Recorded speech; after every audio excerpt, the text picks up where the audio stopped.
patriotism is. It's got to be inside. They decorate every table inside Jane's Lunch, a third-generation diner. I feel helpless here in Berryville. What can I do? I can't go to New York and help with those people. I can give blood. But that's the extent of what I can do. Population 3,000, Berryville is small-town America. Berryville is Mayberry. Only instead of Sheriff Andy Taylor, you find Officer Anthony Roper. It's kind of funny. I've driven around the last couple of days, and an older gentleman, retired military gentleman, been saluting me and really coming up and asking and appreciating us. And I guess this as a whole, seeing how the country's reacted to all this, that people being very patriotic. But there is more than patriotism here. There is defiance. Just after Pearl Harbor, a Japanese admiral said, "I fear all we have done is to have awakened a sleeping giant and fill him with a terrible resolve." Listen now to some of the voices of Berryville. I'm not Bush, but if I was, I'd be relocating the B-52s to Guam. We got to find out who did it. I'm sure the President Bush is going to take care of business. You want him to? Hell yeah. Everybody's pissed, ain't they? Sure. They usually sell 10 copies of the New York Times at the Berryville newsstand. Wednesday morning, they sold 80, along with every other paper they had. They talk of little else over latte and chocolate chip cookies. First is, I can't believe it, and now there's such anger, and we better blast the hell out of somebody. Everybody's ready to flatten someone for having done this. The sleeping giant stirs again now in a small town. Candy Crowley, CNN, Berryville, Virginia. Our day here is done. Our coverage certainly is not. Jim Clancy and Colleen McEdwards from Atlanta, Garrett Gutley from here in New York continue our coverage. We'll see you later today. Get a bump shot.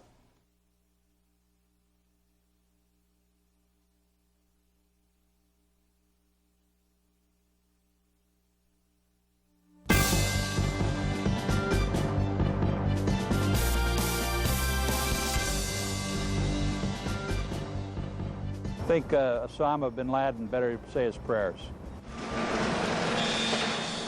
A call to action from U.S. leaders as a nation and a world continue to struggle to understand the extent of the devastating terrorist attacks on the United States. While around the clock, hour by hour, minute by minute, grieving family members in New York and Washington wait for any word of their loved ones. And a dramatic late development. 8 people arrested at New York airports. 4 of them had apparently been challenged when they tried to board a plane on the day of the attacks. Hello and welcome. We're going to continue now CNN's extensive coverage of America under attack. I'm Jim Clancy. And I'm Colleen McEdwards. It is now some 63 hours since the worst ever terrorist attack on American soil, and thoughts are turning to retribution. An emotional President Bush Thursday vowing to defeat the terrorists. Now's the time for the country to be united, and through the tears of sadness, I see an opportunity. Make no mistake about it, this nation is sad. But we're also tough and resolute. And now's an opportunity to do generations a favor by coming together and whipping terrorism, hunting it down, finding it, and holding them accountable. The nation must understand this is now the focus of my administration.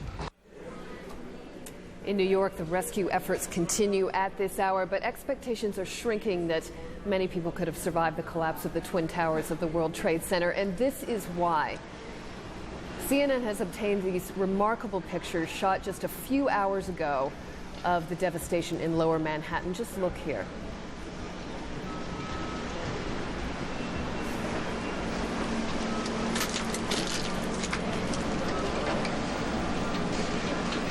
What you're seeing is actually an inside view of the ruins of the World Trade Center right there. And now, just a few miles from that scene, more arrests, at least 8 people detained at New York airports amid concerns about another attempted hijack. That's right. Sources say that 4 people were seen at one of the airports the day of the attacks, but fled the ticket counter when challenged.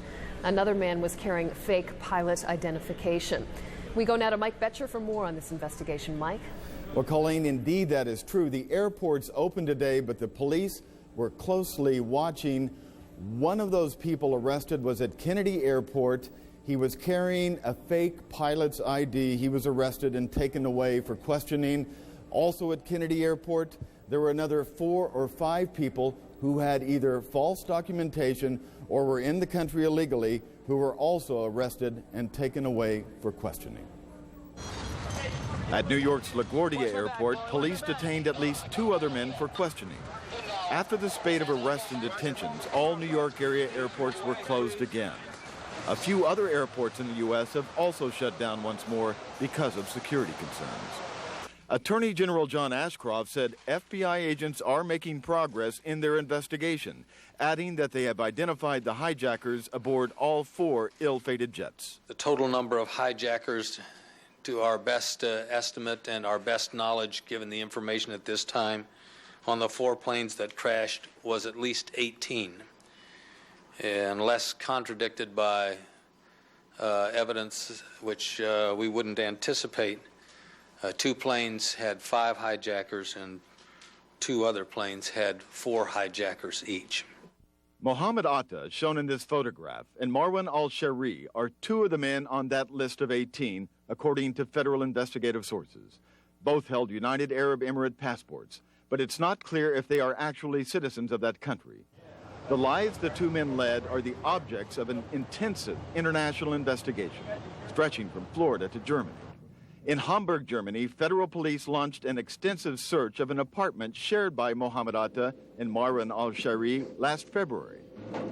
During an additional search of another Hamburg apartment, a woman was taken away for questioning. She clutched a baby in her arms as German police tried to hide her with a sheet. During the night, a total of 8 apartments were searched in the Hamburg area. Back in the U.S. in Pompano Beach, Florida, FBI agents converged on a small rental car company called Warwick's.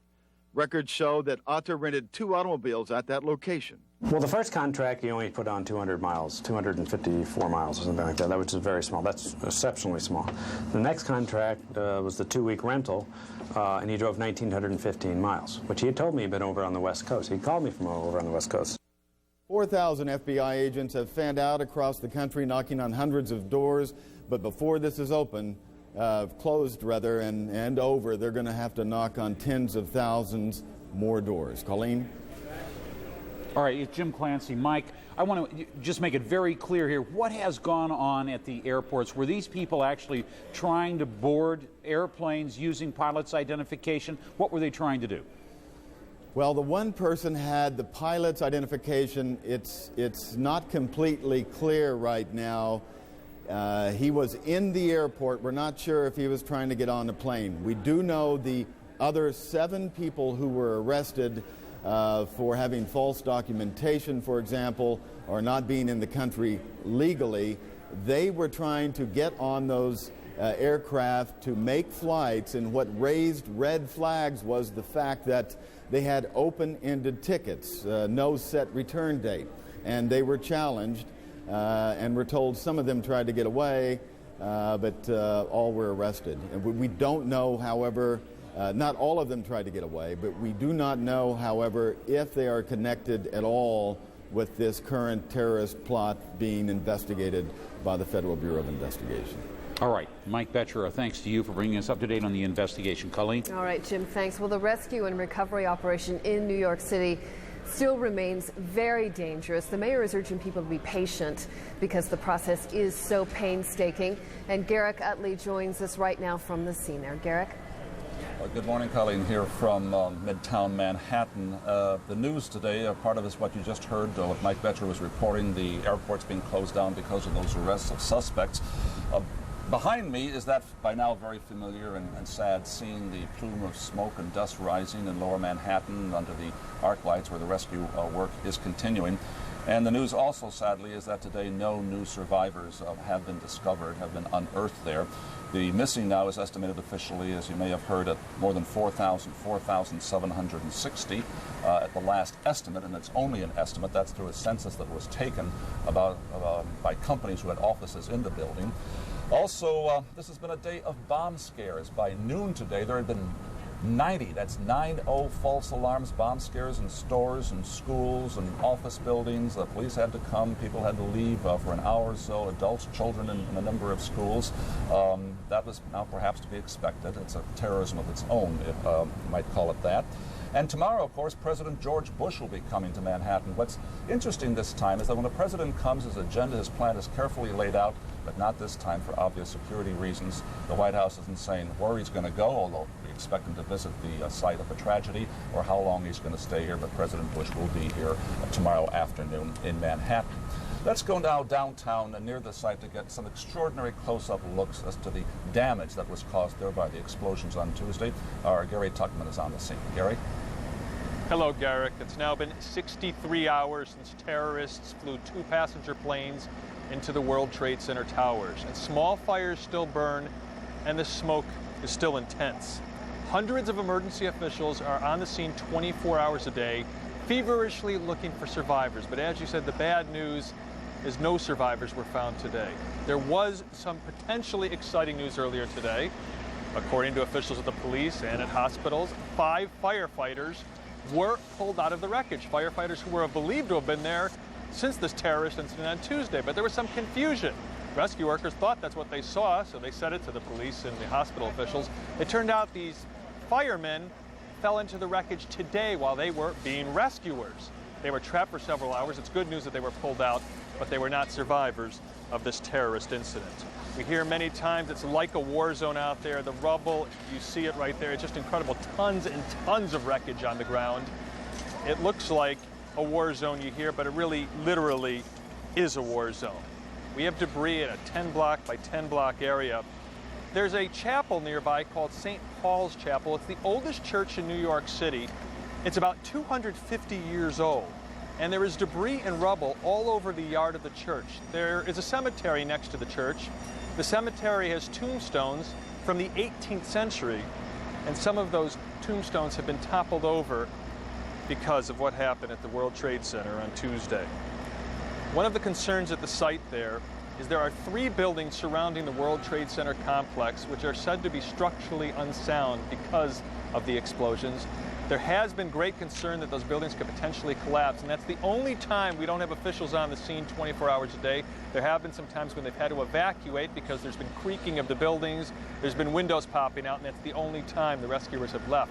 Yesterday, the first time they heard a warning about one of these buildings, everyone ran out of there. It was a very sad, dramatic picture, watching these people who have been working so hard running away, but they are back on the scene as we speak.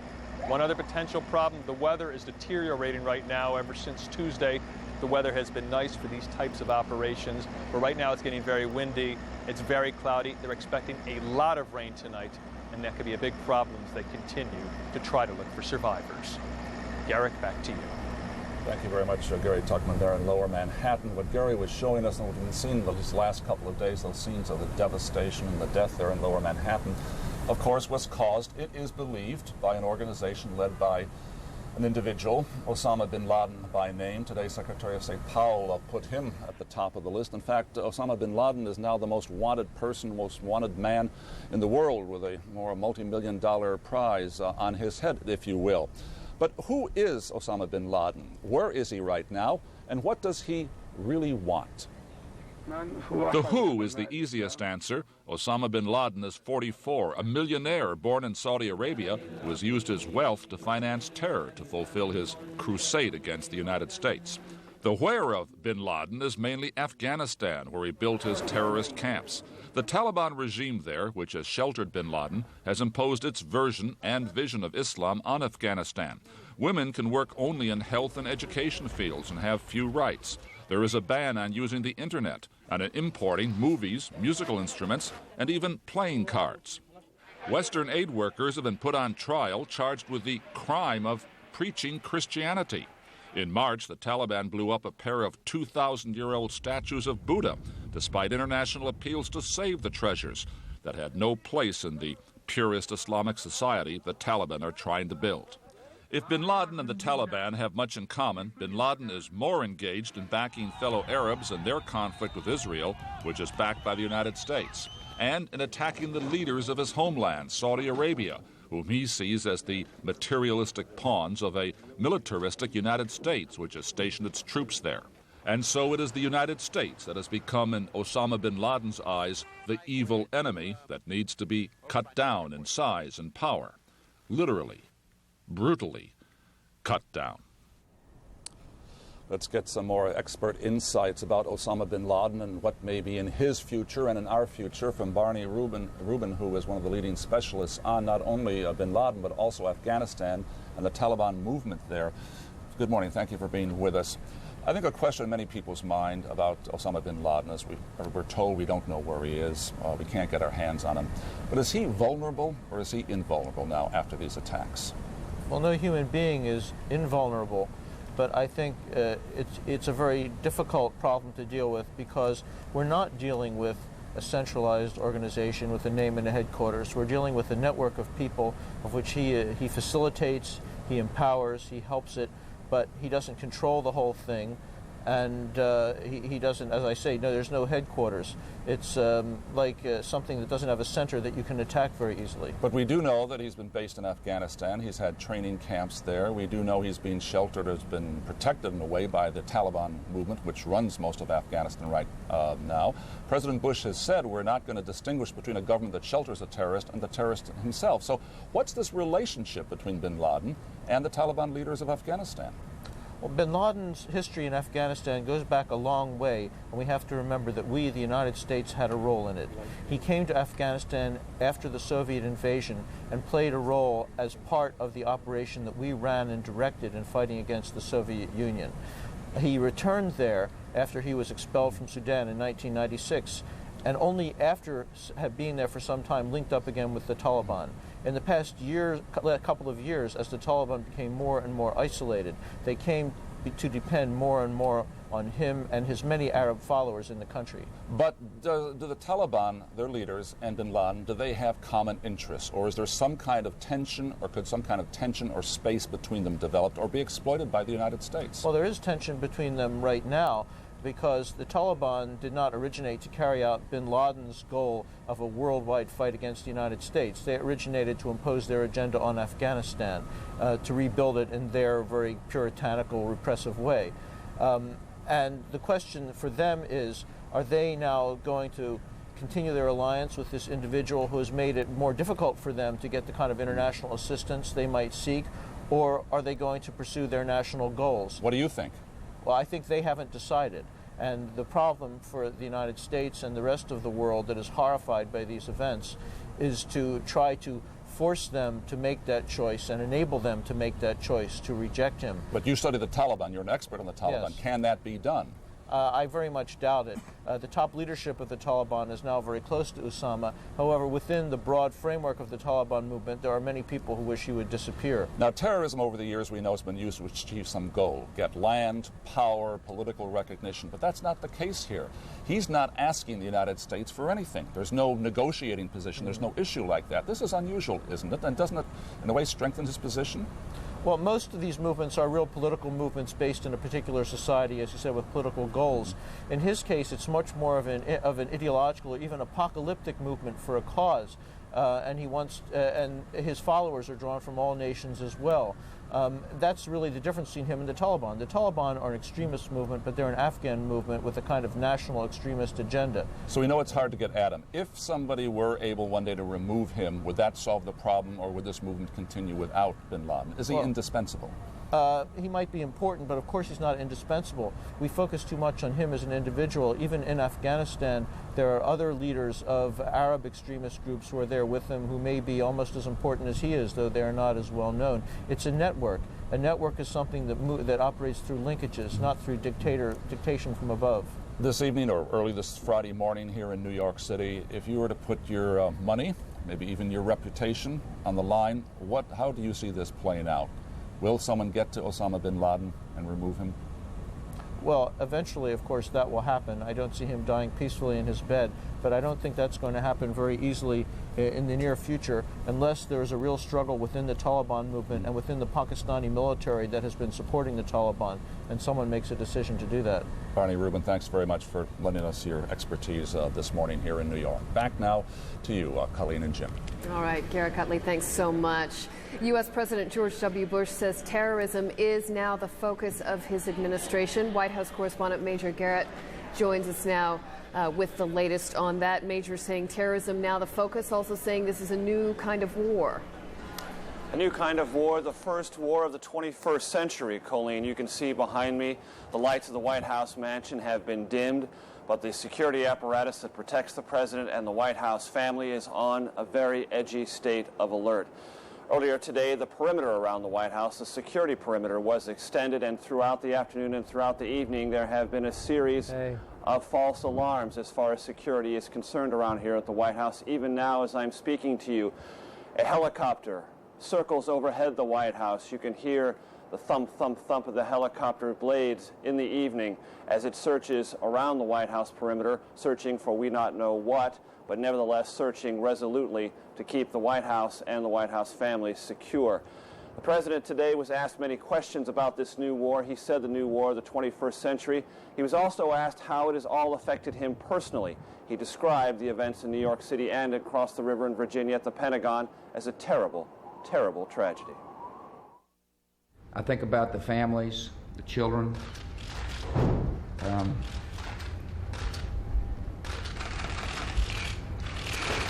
I'm a loving guy, and I'm also someone, however, who's got a job to do, and I intend to do it.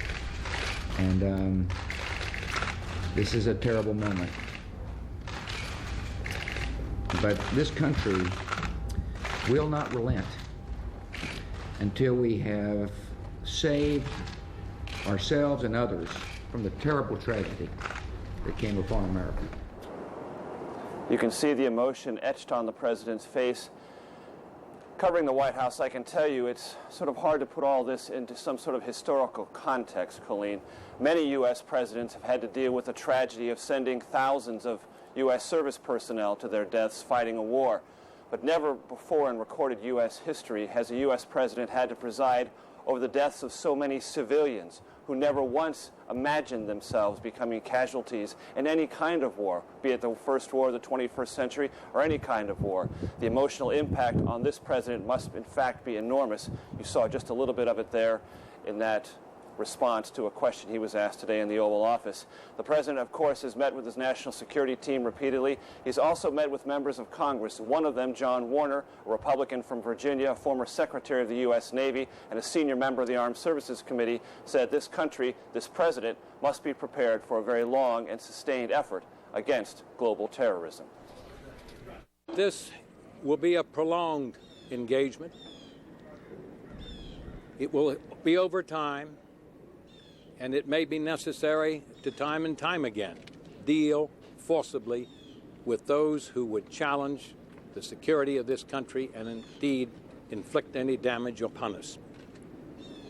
I've never seen a president more resolute, more determined, very calm, very confident, very forthright.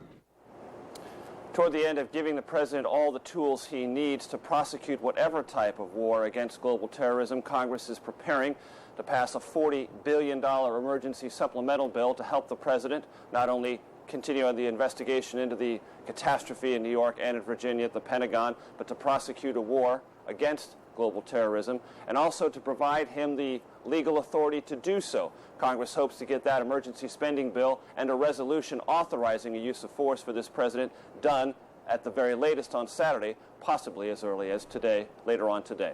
Colleen? Major, how much is being made there of Secretary Powell essentially saying that Osama bin Laden is a prime suspect in this, and yet other officials sort of not wanting to go quite that far at this point? Well, there's no secret, Colleen, here at the White House or among the president's most senior advisors that Osama bin Laden, almost from moment one, was at the top of the list of those suspected of either being the person who organized and executed this or being very close to the person who organized and executed this act of terrorism. It is left to Secretary Powell to sort of identify him. Secretary Powell is the lead diplomat for the United States, working with partners that the United States hope will become part of a very broad coalition against whomever the United States tells the world it believes was responsible for this act of terrorism. And as the chief diplomat, it was left to him to sort of move those potential coalition partners in that direction by saying, look, we think we're moving in this direction. You should be so advised, because in the not too distant future, we're going to be asking you to join in this effort against this foe. Colleen? Understood. CNN's Major Garrett. Thanks. Jim? A lot of the focus, of course, is on Osama bin Laden. He is reportedly sheltered by the Taliban, the rulers of Afghanistan. And in turn, it is Pakistan that supports the Taliban there. Throughout the day, diplomatic pressure being brought to bear on Pakistan. Let's turn to Tom Mintier. He is in Islamabad for the latest. Tom? Jim, that pressure must be immense. And I was sitting here listening to Major Garrett talking about the nervousness and unease that is going on right now in Washington. I can tell you that halfway around the world here in Pakistan, there is that same feeling of unease and nervousness. This morning, the airspace over Pakistan was closed. All commercial flights kept on the ground or kept in the air away from Pakistan. Apparently, the military conducting exercises with the military fighters up in the air.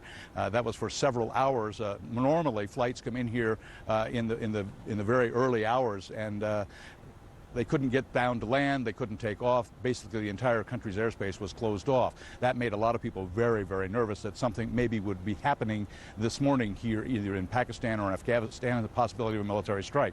As I said in the beginning, the diplomatic pressure is immense.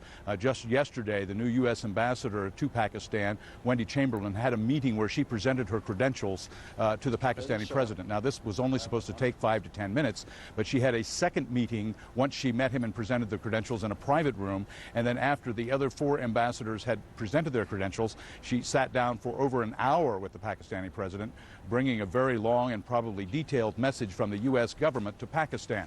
Now, after that meeting, the U.S. ambassador told me that the Pakistani president pledged his support to the United States fully. The President made a very strong statement that he was with us, and I think that's probably all I'm able to say at this point.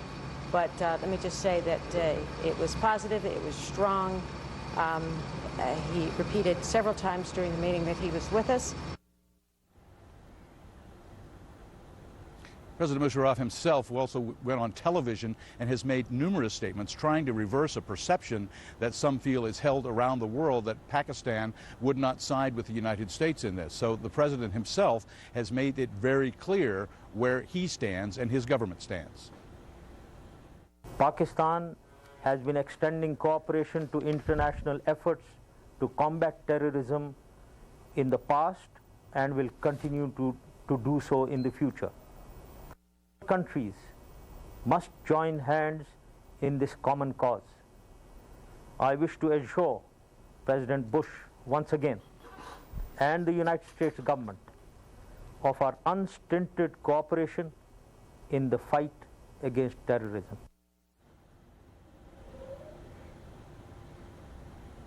That assurances is being asked and requested by the Pakistani government to be backed up by actions.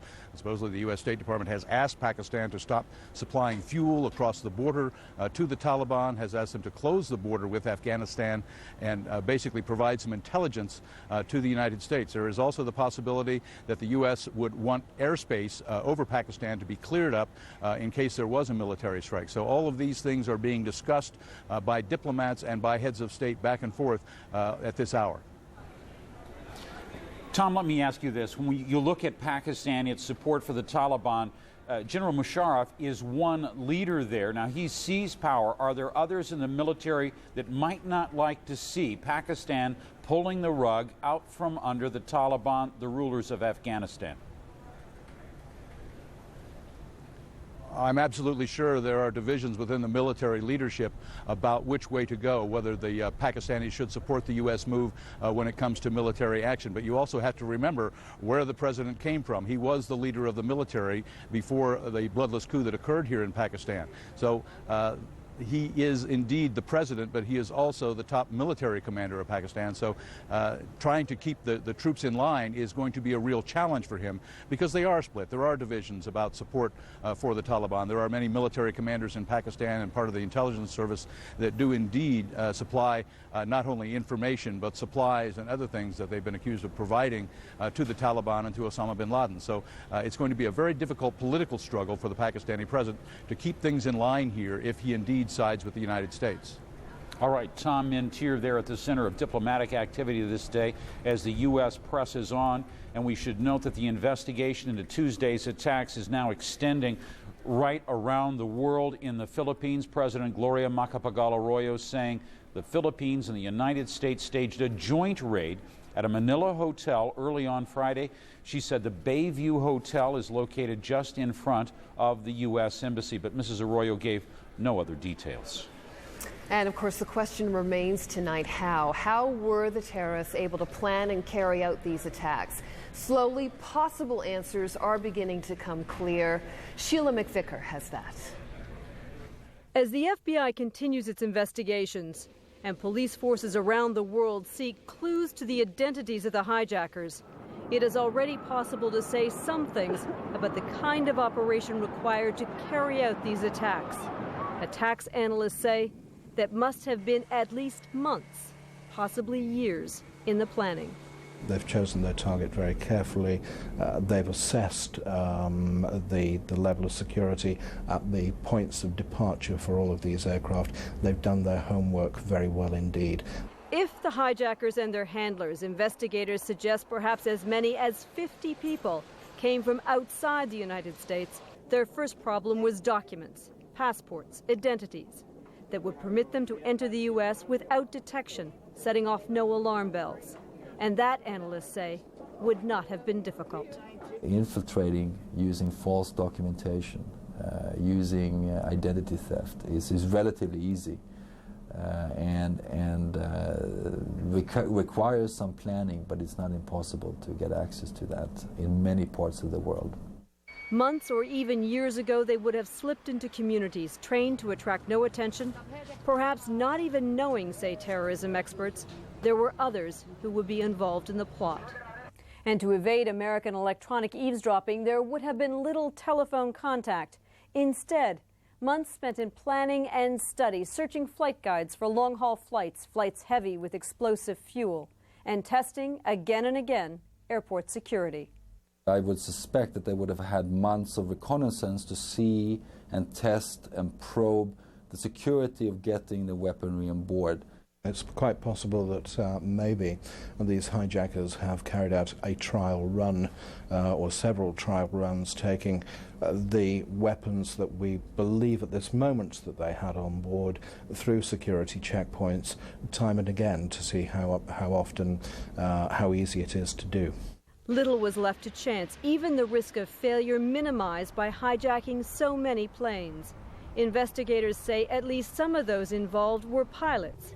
At least 2 suspects are known to have trained on a flight simulator. And some aviation security consultants suggest they may have used a widely available computer game to practice flying. The first attack was apparently coming sort of straight down Manhattan. A computer game that could take a terrorist right to his target. When you got there in real life, you'd feel like you'd been there before. You would know what you were looking for. A game that even provides precise geographic coordinates. The reconnaissance, the planning, and the execution, this all cost money and required sophisticated skills. Security analysts and intelligence sources say this may not have been carried out by one group alone. They do not rule out, they say, the involvement of a state in helping organize this. Sheila McVicker, CNN, London. U.S. officials now saying that military reserve troops could be called up to help assist with the response to the national emergency. For more on how the Pentagon is responding, let's go there, where CNN's Mark Potter is standing by. Mark. Hello, Jim. Pentagon sources say that President Bush is considering calling up as many as 50,000 military reservists to help in the disaster relief effort and to provide relief also for National Guard pilots who have been flying combat air missions, air patrols rather, around the country. Pentagon official cautioned tonight, though, that this should not be seen by the public as any sort of indication that a military intervention, a military action is imminent. Now, Defense Secretary Donald Rumsfeld said that U.S. military pilots continue to fly those combat air patrols in the Washington, D.C., New York City corridor, and that pilots are on standby in what they call a 15-minute strip alert at 26 bases around the country. On CNN's Larry King Live, the Secretary said that any U.S. military response would be long-range and should not be seen as mere retaliation. I don't think of it as retaliation. I don't think of it as punishment. I think of it as self-defense. The United States of America has every right to defend itself, and that is what it is about. It is consciously saying that countries and entities and people who actively oppose the United States and damage our interests by acts of violence, acts of war, are our enemies. And they are people and organizations and entities and states that we have every right to defend ourselves against. Now, here at the Pentagon, officials estimate that the death toll here in this building is approximately 190 people. Those killed, that includes those killed aboard the plane, and those killed in the building mostly come from the Army and the Navy and from the civilian worker corps associated with the Army and the Navy. About 70 bodies have been recovered here so far. As of late this afternoon, about half of them had been driven over to the Dover Air Force Base mortuary in Delaware.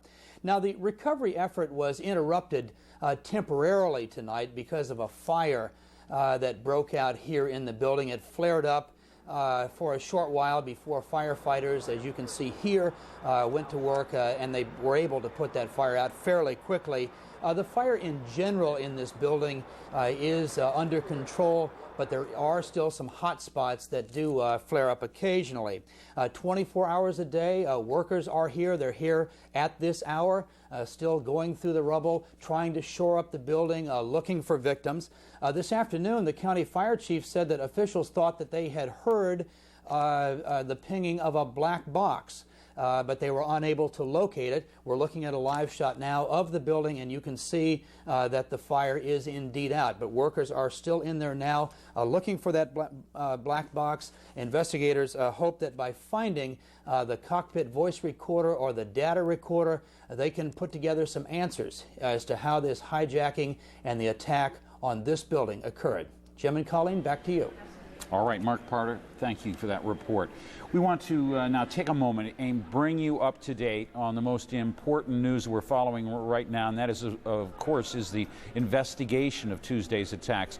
Authorities have arrested at least 8 people at New York City's 2 major airports amid concerns over the threat of another hijacking. Authorities say that 4 of the arrested were seen at one of the airports the day of the attacks. Law enforcement sources tell CNN the 4 fled as they were challenged at the ticket counter. Police say they took the suspects into custody on Thursday for carrying forged documents that included a counterfeit pilot's license. Now, that comes as rescuers are working around the clock, hoping to find survivors of the attack at the World Trade Center.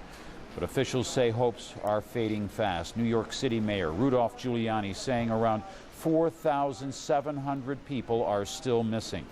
U.S. President George W. Bush visits New York City on Friday. In an emotional appeal, Mr. Bush vowed Thursday that Washington will not relent until all of those connected to these attacks are held accountable. All right, more now on that investigation for you. We are joined from Memphis by a man who knows how investigations like the one being carried out in the United States are actually conducted. Weldon Kennedy is a former deputy director of the FBI. Mr. Kennedy, thank you so much for being here. Thank you, Colleen. Officials telling us now that the 18 people, the 18 hijackers, have actually been identified. So in terms of the investigation, what step would be next? I'm sorry, what was the question? What step would be next in terms of the investigation once those people have been identified? Obviously, these 18 had to have a support mechanism. Where did they stay? How did they get their money? What kind of banking did they do? Who supported them and assisted them in obtaining any kind of identification that they may have used? The list could almost be endless. Because they were in the country evidently for quite some period of time. We know for a fact that they were down in Florida, at least 2 or 3 of them, taking flying lessons, among other things. So it's a very, very large number of investigative leads that need to be followed up. And as each lead is followed up, it will generate additional leads. So it's sort of like a progressive growth. One lead leads to 2 leads, leads to 6, to 8, to 20, and it goes on. Well, and Mr. Kennedy, I mean, does the fact that because this was such a sophisticated operation and people were in the country for a long period of time, as you point out, does that make it easier for investigators or harder in that they have this volume of material to deal with? Well, it makes it easier in some ways because, again, everything that they did in terms of a rather lengthy period of time in terms of communications, banking, where they lived, what kind of licenses they had, and so forth, they have created a rather significant trail that now the investigators must uncover and develop all of the information. It makes it, of course, a huge amount of information that has to be developed concerning their activities, but it is a very rich field that the investigators are going to be able to work. You know, how do investigators get information from people? I mean, today we're hearing about other people arrested at other airports who may or may not be connected with this. I have a little bit of concern about some of those reports I'm hearing. I know that in Oklahoma City, for example, in the first 5 or 6 days following the Oklahoma City bombing, particularly after we released the drawings of the unknown subjects, we received all kinds of reports all over the nation, and in fact, many individuals were in fact taken into custody by law enforcement authorities who thought they were in fact taking into custody an unknown subject when that proved not to be the case, not to be true. Mr. Kennedy, what if this ends up involving more than one group? What if there turns out to be a state behind it? How does that complicate things for investigators?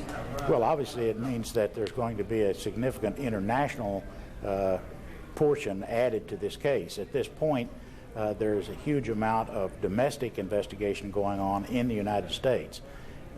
Obviously, and it's already become somewhat international. I'm hearing about investigation in Germany, and obviously as this case expands, there may very well be many different countries wherein there will have to be investigative activity. Yeah, the Philippines as well. Well then, Kennedy, we have to leave it there. Thank you very much for your time. Appreciate it. Thank you. All right. Well, the heightened security across the U.S. is having a ripple effect on transportation from neighboring countries as well. U.S. Customs and immigration officials have intensified their scrutiny of vehicles and of passengers who are trying to enter the United States. Cars and trucks at various entry ports from Canada are experiencing long waits, sometimes lasting as much as 12 hours. Ontario's Transportation Ministry urges motorists to postpone travel to the United States. There have also been delays along the border with Mexico.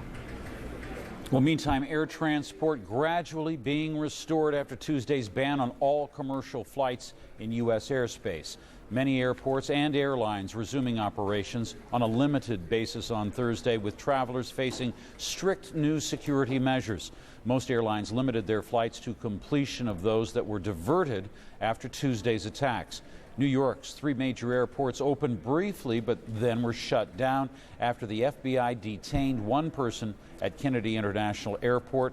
Authorities say he tried to pass through security with false documents identifying him as a pilot. Well, Frank Buckley has been monitoring the situation at Los Angeles Airport. He's joining us from there now live. Frank? Jim, LAX did reopen today, but with a very limited schedule. On an average day here, you have some 2,100 flights today. Airport officials tell me there were less than 100 flights going in or out of Los Angeles. Still, there are some flights, and even at this hour here in Terminal 4, at American Airlines, there are people attempting to go home, many of these people having to spend the past few difficult days away from loved ones. But this morning, the first of the arriving passengers into Los Angeles came here aboard an Alitalia flight. It had been diverted to Canada on Tuesday. Today, it finally arrived in LA, bringing with it reunions, families together again. CNN's Chris Burns has more. Sighs and cries of relief that loved ones on an Alitalia flight from Milan to Los Angeles during the terror attacks weren't hijacked themselves. They were diverted to Calgary, Canada. Nunzia Bologna stayed calm, but her sister on the ground was terrified. But we was scared when we heard the news. So thank you, God, everything is okay now. The plane finally made it to Los Angeles International Airport Thursday, the first passenger flight here since the terror attacks. On Tuesday's flight, the passengers only knew they were being diverted until one of them called an operator on her cell phone. Her parents didn't know she switched to a direct flight from a stopover in New York. They were more hysterical because they didn't hear anything until 2 o'clock in the afternoon and they thought I was dead. Passengers say the final trip home from Canada started about midnight, hours waiting to take off after lining up for hours of searches. Through the handbags, and they were like every small things they were questioning, and they were looking for some weapons, I guess. Squeezing out toothpaste tubes, things like that? Everything, even cameras, even everything with battery operated.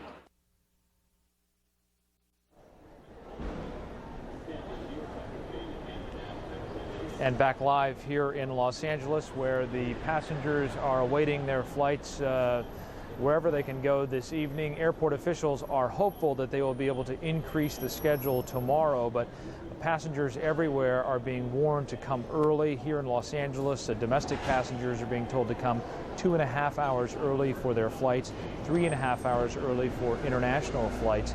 We can tell you that curbside check-in is a thing of the past, at least for the moment.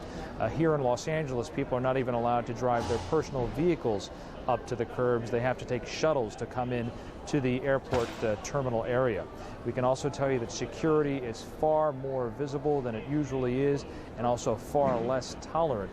There's one incident here in Terminal 4, for example, tonight, in which there was an unattended suitcase that was unattended just for a few moments. In a few moments' time, FBI agents and police officers surrounded that bag, and then a passenger sheepishly approached and said, "That's mine."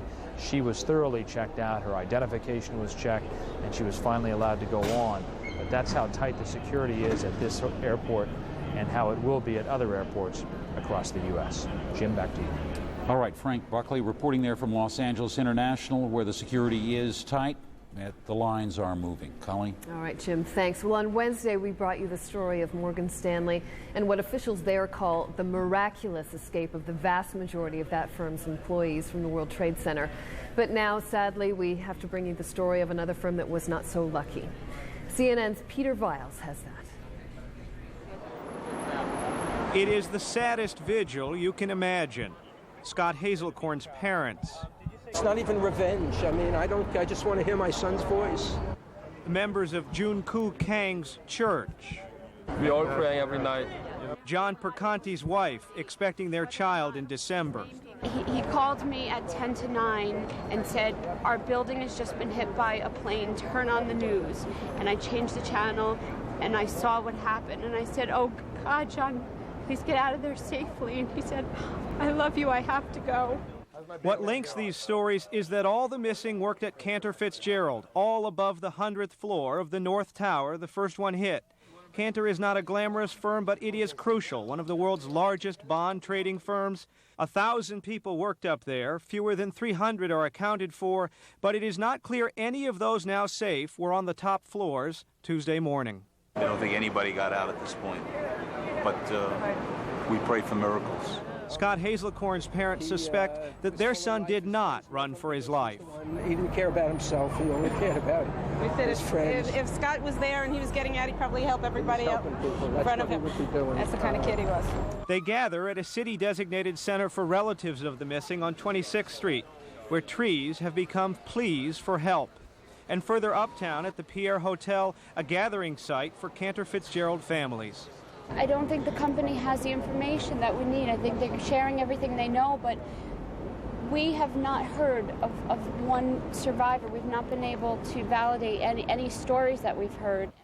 There are official clearinghouses for information on the missing, and Cantor Fitzgerald is using them. But these friends and family members are convinced that any extra effort they can make on behalf of their loved ones is worth making. Peter Weil, CNN Financial News, New York. You know, difficult enough for families in the United States, but imagine being a world away, really, in Europe. Lots of people have relatives who worked at the World Trade Center and don't have information at this time. Monitoring the situation in London, we turn to Richard Quest for an update on the markets and also this part of the story. Richard, lots of people still need information about their loved ones. Oh, there's no question, Colleen, that the large number of people, I mean, the Foreign Secretary, the British Foreign Secretary, speaking yesterday, said that it was known that at least 100 people, British people, had perished in what happened in New York, and he said that there would be numbers could rise much higher, possibly into the middle hundreds, and that's one reason why the British Prime Minister, Tony Blair, has recalled Parliament. That parliamentary session will take place later on Friday. Now, even though it has been 3 days since Wall Street last did business, in Asia and Europe there has been trading in the financial markets. Of course, without New York's guidance, it's been a very different sort of trading session. In Asia right now, the Nikkei average is up around 1%. In Hong Kong, the index is down roughly 0.5%. The Singapore Straits Times, which seems to be suffering the worst of the losses this Friday, is down 3%. The currency markets are very quiet indeed. The dollar is steady. It's 119 against the yen. It's at around 90 to the euro. The European Central Bank, as expected, left interest rates unchanged on Thursday. Just talking about those dollar rates for 1 second, it's been made quite clear that actual trading levels, the so-called foreign exchange markets, are very, very quiet. In some cases, only 50% of normal trade is taking place because, of course, of the absence of the New York markets. Turning to the United States, the Chicago bond market reopened on Thursday in a shortened session when the price of Treasury bonds jumped. But Monday, of course, is the big day. That's when US stock markets are due to reopen after an unprecedented 4-day closure. The US Treasury Secretary Paul O'Neill has continued to try and build confidence by investors in the US economy. He said the tragedy saw no reason to lose faith. We have every reason to maintain our confidence in the U.S. economy. No evil, no matter how unspeakable, can destroy America's productive spirit. If anything, this evil act strengthens our resolve to be the most free, the most vibrant economy in the world. And finally, just before I leave you, one point that they have actually been saying, perhaps the best quote, Jim, that I've seen overnight from Asia, is a trader in Hong Kong who said when it comes to speculative trading, the markets do have morals, and we're not taking advantage of anything that may have happened in the United States. That's the way the financial world looks at this hour. Jim? All right. Thanks very much, Richard. We'll toss it over to Jim now. Okay, well, we want to go back to New York City.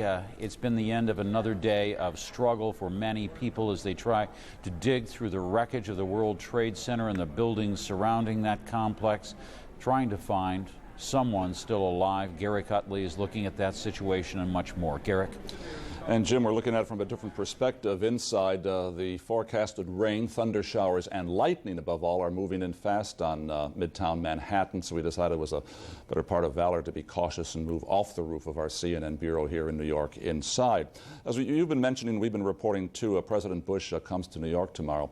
A presidential visit has always caused a consternation because traffic is being tied up. Bill Clinton, when he was president, came frequently to this town, and half of Manhattan would be nearly paralyzed during those visits. But today, Bill Clinton, because he lives just north of the city, has his office in Harlem, as we all know, was able to drive south into Manhattan to visit with some of the people who are out there looking for their loved ones, their friends and family, still holding on to hope that they may be alive, even though that hope has to dim with each passing day. Here are some scenes and some of the sounds as the former president talked with people. I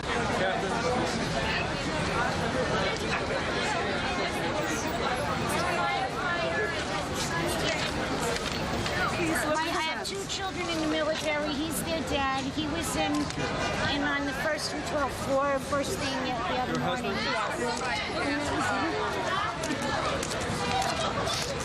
This boy's down in California, and we need to know where he is.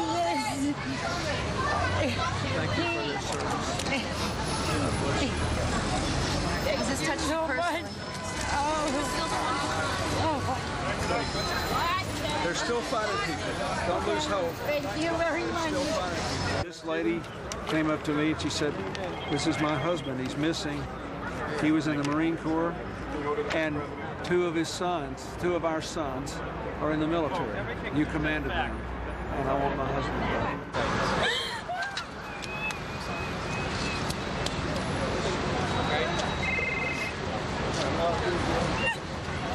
President, can you please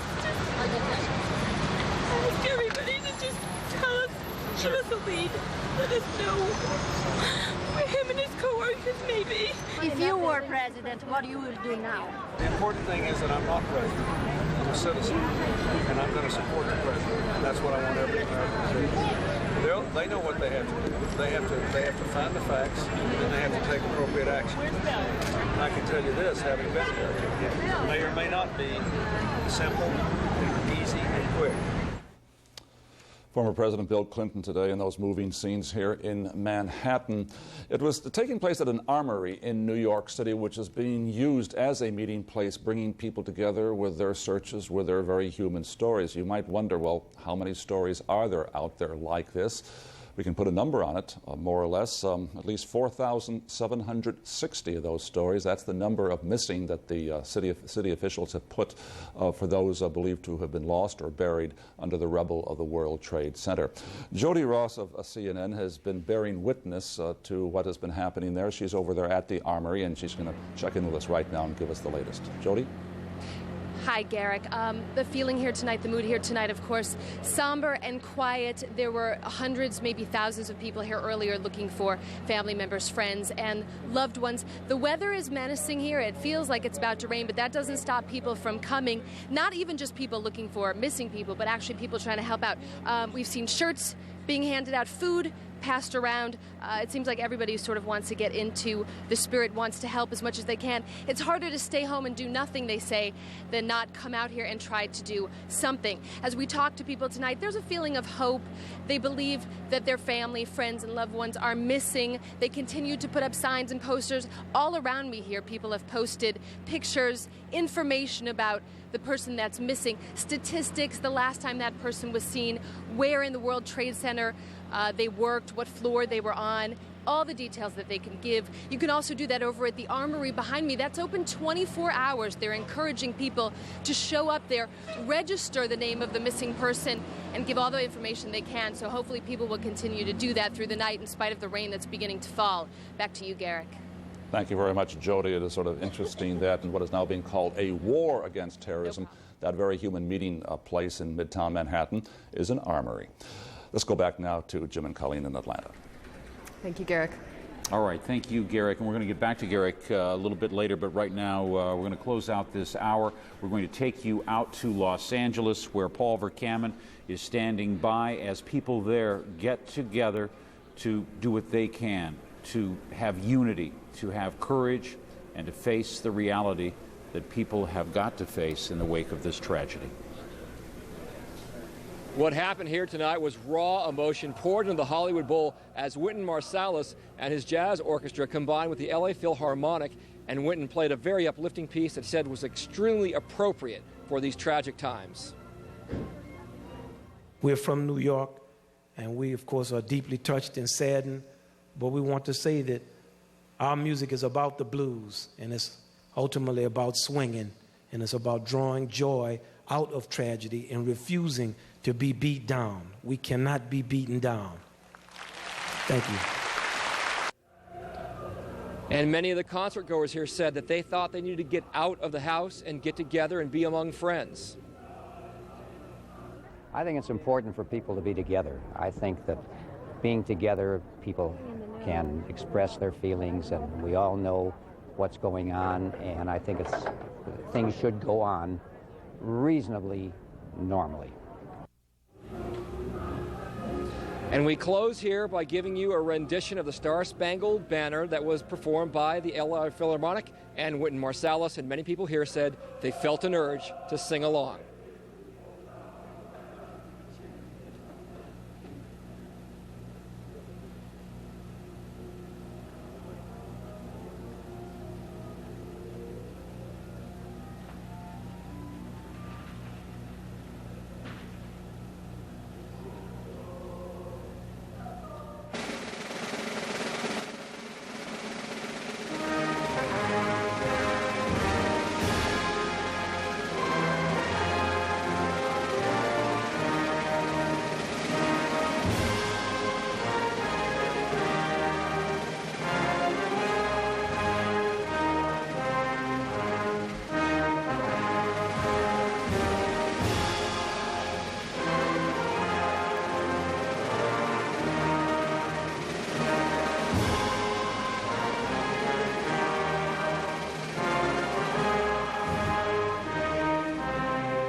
Surveying the wreckage as New Yorkers struggle to pick up the pieces, President Bush vows to whip terrorism. This is a terrible moment. But this country will not relent until we have saved ourselves and others from the terrible tragedy that came upon America. And photographs are all that remain for many families who still hope that somehow their loved ones survived. I'm Colleen McEdwards. And I'm Jim Clancy. This is CNN's continuing coverage of America Under Attack. We want to begin right now with a new development in this ongoing investigation of the terrorist attacks in New York and Washington. Philippine President Gloria Macapagal-Arroyo says the Philippines and the United States have conducted a joint raid. Here we are in connection with the investigation.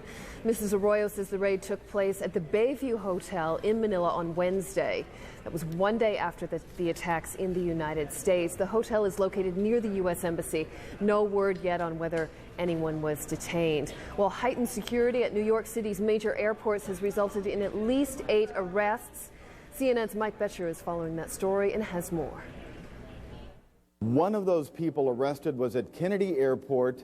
He was carrying a fake pilot's ID. He was arrested and taken away for questioning. Also at Kennedy Airport, there were another 4 or 5 people who had either false documentation or were in the country illegally who were also arrested and taken away for questioning. At New York's LaGuardia Airport, police detained at least 2 other men for questioning. After the spate of arrests and detentions, all New York area airports were closed again. A few other airports in the U.S. have also shut down once more because of security concerns. Attorney General John Ashcroft said FBI agents are making progress in their investigation, adding that they have identified the hijackers aboard all 4 ill-fated jets. The total number of hijackers, to our best estimate and our best knowledge, given the information at this time, on the 4 planes that crashed was at least 18. 4,000 FBI agents have fanned out across the country, knocking on hundreds of doors. But before this is closed, and over, they're going to have to knock on tens of thousands more doors. All right, Mike Betcher, thanks. In New York, they're bleary-eyed from grief, but still clutching to hope. Hundreds of friends and family members of those missing from the collapse of the World Trade Center have been lining the streets of Manhattan. They're giving authorities any information that they can, from dental records to photos, anything that might help locate or identify their loved ones. But as the minutes become hours, the hours become days. Many people say their hopes are turning to fears for the worst. Rescuers have been battling into the night in a tireless effort to try to locate anyone who might still be alive. But despite their best efforts, no survivors were found in the rubble on Thursday. New York City Mayor Rudy Giuliani says that more than 4,700 people are still missing. Jim. The mayor of New York also urging the people of his city to be patient as the painstaking rescue and recovery effort really pushes ahead. CNN's Garrick Utley has been monitoring the situation in New York. He joins us now once again live. Hello, Garrick. Yes, Jim, and as we've been saying really for the past couple of days, one of the interesting aspects of the human dynamics here, the communication between officialdom and people who are still waiting for news about their friends and family who may have been lost at the Trade Center, is how the officials, starting right with Mayor Giuliani, are not offering or holding out undue hope. They are not really going any further beyond precisely what they know. They put the figure out, 4,600, 4,700 people believed to be missing, and the subtext of that is that the fear is that they probably have been lost, with perhaps 1 or 2 miraculous exceptions who will be found. So there is sort of a waiting process going on here. Now, you can call that grieving. You can call that just holding out hope day after day.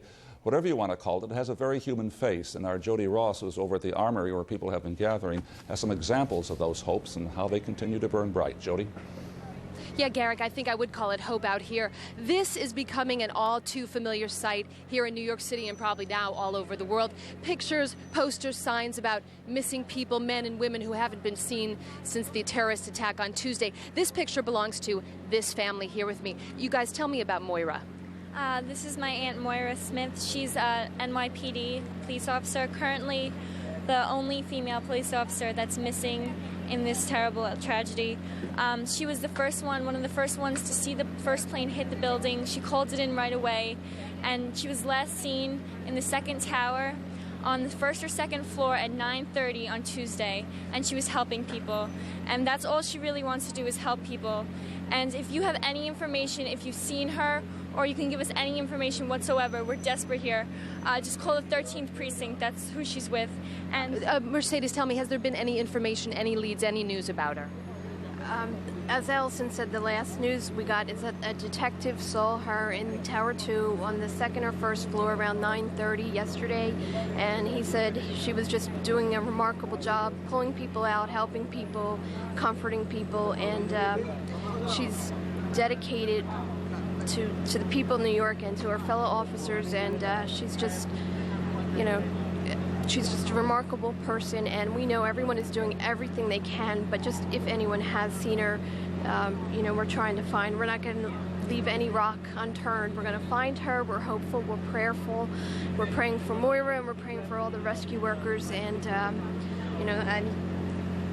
I don't know, she's just a remarkable person, and we know she's coming home. We're just trying to make it happen quicker, and is that your feeling? You feel like she's out there and just needs to be found? Absolutely. Allison, you mentioned that you're having trouble sleeping, and it's hard to have a normal life right now. Well, absolutely. I think everyone, no one is unaffected by this.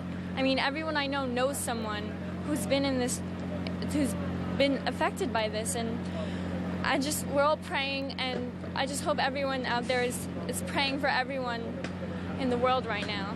I think that is the case. Did you want to say something? I brought this picture. This picture was taken in July 6th at my brother's wedding, and this is Moira and her husband Jim, who's also a police officer, and her baby Patricia Mary, who's 2 years old. So I know, as I just said, everybody's doing everything they can, but if people need encouragement to keep looking, think of Patricia Mary. This is her face right here, and help us bring her mother home. She's 2 years old. And the first New York female police officer so far missing in action. That's the report we got. That's the information we were told. So, and the New York police have been unbelievably supportive of our family. We can't thank them enough. Good, so. Good luck to you. Okay, thank you very much. Well, that's the feeling here. We meet so many people like this, so many stories. They get to sort of tell their stories behind me at the Armory, which is open 24 hours. It's raining now. I don't think that's going to deter anybody from coming down here and doing what they can to help, because it's impossible, New Yorkers tell me, to sit at home and do nothing. They have to do something, whether they're here providing food, providing support, providing comfort, or they're here to actually find people that are missing. Whatever the case, New Yorkers are out in full force tonight in spite of the weather. Garrett, back to you. Thank you very much, Jody. We're hearing those very personal stories, and of course there are stories which are tragedy, and there are too many of them in New York and in the Pentagon in that area because of the tragedy there and the plane that was lost over Pennsylvania. But stories also have contrast. There are two sides of what are going on, or two parts, and we're seeing that this day, both on Thursday and today, Friday, and for days to come in Manhattan and New York City, because the city is coming back to life. There are the people gathering at the Armory and trying to find out what's happened to their friends and family. But at the very same time, schools were open, most businesses were open, and tonight on Broadway, the lights went back on, as they say. The Broadway theaters started up again. The show is going on. The lights are bright in Times Square. Times Square is filled with more and more people after these past 3 nights of almost total emptiness and eerie silence. So these are the dual channels of human life, of narrative, if you will, which we're hearing these days. And we want to hear another example of that from one of our reporters, Maria Hinojosa, who visited some people who are also still holding out hope. Just 7 weeks ago, Ann McGovern posed with her new grandson minutes after he was born. I've never seen her look so happy as when he was born. She was there. She was so excited. But now her daughter Terry wants that smiling picture on television. Her mother worked on one of the top floors of the World Trade Center. Her daughter wonders if anyone has seen her alive. We were interviewed by police detectives, and we had filled out a questionnaire, and it was really like, what jewelry would she have been wearing? Do you know what she had on? Did she have any identifying body marks? Her sister Liz worked in the World Financial Center across the street, but managed to escape. She was supposed to meet her mother that day for lunch. I was just about to call her, and I can't believe it. I don't think it's set in yet. I just feel so powerless, and I wish I could have done something. That same awful feeling consumed an emergency center on Lexington Avenue, where authorities are compiling a list of the missing. It's become a place of public grieving and a place to hope for miracles.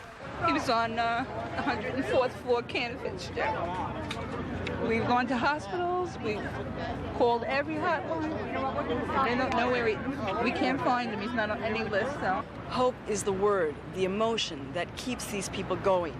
But that hope hits hard against the reality that thousands of body bags have already arrived into New York City. Triage centers remain relatively quiet. The one at Stuyvesant At a center for Mexican immigrants, 15 friends are confirmed dead so far.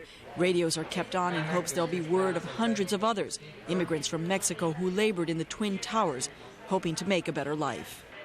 In my heart, I feel that I'm crying. But there is not much concrete news for these people today, just fears for the worst. My mother was so excited that my son was born. She was there at the birth 7 weeks ago, and he's not going to know her. And so there's resignation. Maria Hinojosa, CNN, New York. Just one more example, or several examples of the scars left by what happened here last Tuesday. Jim?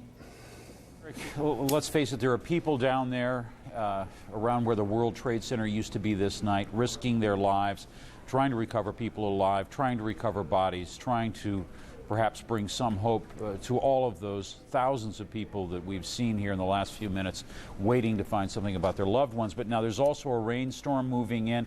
What kind of a threat is that going to pose to the rescue workers with all of that dust in the area? Well, one of the good strokes of fortune these past several days has been the beautiful, excellent weather amid this tragedy. But you're right, the storm is moving in. Even inside here, we can hear the thunder outside. And you're going to get some pictures, I think, showing some of the lightning which has been striking around Manhattan.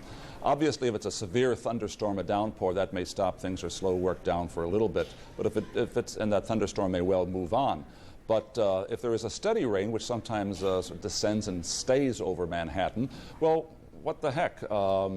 People have slickers, ponchos, the work goes on. As one person was saying, if we really get into rain, we have to remember one thing. We're supposed to be in a war against terrorism right now, the president says, and wars never call time out on account of rain. And I think that's the attitude you'll find in lower Manhattan as this bad weather moves in and continues. All right, Garrick Utley there, reporting once again. We're going to come back and visit with Garrick again. Colleen? All right, the weather obviously a concern, but a steady stream of evacuations, bomb threats, and arrests is also keeping the nation on edge. Vice President Dick Cheney has been separated from the president as a precaution, and the White House apparently has some renewed security concerns. President Bush, meanwhile, is preparing for his first trip to New York since the attacks. With more on all of this, we go to Major Garrett. Major, what are those security concerns? Well, Colleen, before I summarize the security concerns, let's cover some breaking news. CNN has confirmed that the White House and Congress have reached a deal for $40 billion of emergency aid for New York and for Virginia and for the prosecution of what Mr. Bush has called the first war of the 21st century, a war against global terrorism. That deal was reached moments ago between White House negotiators, senior members of the Democratic and Republican leadership from the House and the Senate. Sources tell CNN that $40 billion emergency supplemental spending bill will be on the floor of the House of Representatives sometime later on today, Friday afternoon, maybe into the Friday evening. The Senate is expected to then pass it soon thereafter. This legislation should be prepared for the president's signature no later than Saturday. Also on Saturday, there should be considerable debate on Capitol Hill and passage of a use of force resolution authorizing the president to prosecute that war against global terrorism. But to repeat, CNN has confirmed a deal between White House and senior congressional negotiators over a supplemental emergency spending bill of $40 billion, $20 billion of that set aside for immediate cleanup, rescue, recovery efforts in Virginia at the Pentagon and in downtown New York at the site of the World Trade Center catastrophe, and then $20 billion for beefed up counterterrorism activities, and also potentially to carry out any activities or any raids, military or otherwise, against those thought responsible for the terrorist attacks here in the United States. As for the President's Day on Thursday, it was very busy indeed on several fronts, not only working with Congress on this supplemental bill and a use of force resolution, but also dealing with the symbolism of healing. The President and the First Lady, Laura Bush, went to the George Washington Hospital Center to visit and commiserate with those recovering from their injuries of the plane crashing into the Pentagon on Tuesday, also talking to some of the rescue workers, responding as the President and the First Lady often must do in situations like this, setting a note of sympathy and extended their heartfelt congratulations to some of those who helped rescue those and sympathy to those who are recovering from their injuries. Also, the President, by phone, spoke to those who have been on the front line in New York. Governor George Pataki, the Republican governor of New York, and the Republican mayor of New York City, Rudolph Giuliani. From the Oval Office, President Bush talked to both of them, thanking them for all of their efforts in New York to rally firefighters, police officers, volunteers, rescue efforts, and all the work, the massive work that's going on in New York City to deal with the tragedy, the catastrophe there. People of New York City and after concluding his telephone conversation with those two leaders in New York, the President took a few questions, and as the reporters asked him about the gravity of this situation, he said the country must be prepared to fight the first war of the 21st century. Through the tears of sadness, I see an opportunity. You know, make no mistake about it, this nation is sad. But we're also tough and resolute. And now's an opportunity to do generations a favor by coming together and whipping terrorism, hunting it down, finding it, and holding them accountable. The nation must understand this is now the focus of my administration. Senior administration officials tell CNN it was a very important note the president wanted to strike in that response, feeling that there was a pervasive sense in the country that this nation will never, ever be the same. And what the president wanted to do in those remarks is say, well, that very well may be true, but it doesn't mean we will not be the same and all of the changes will be negative.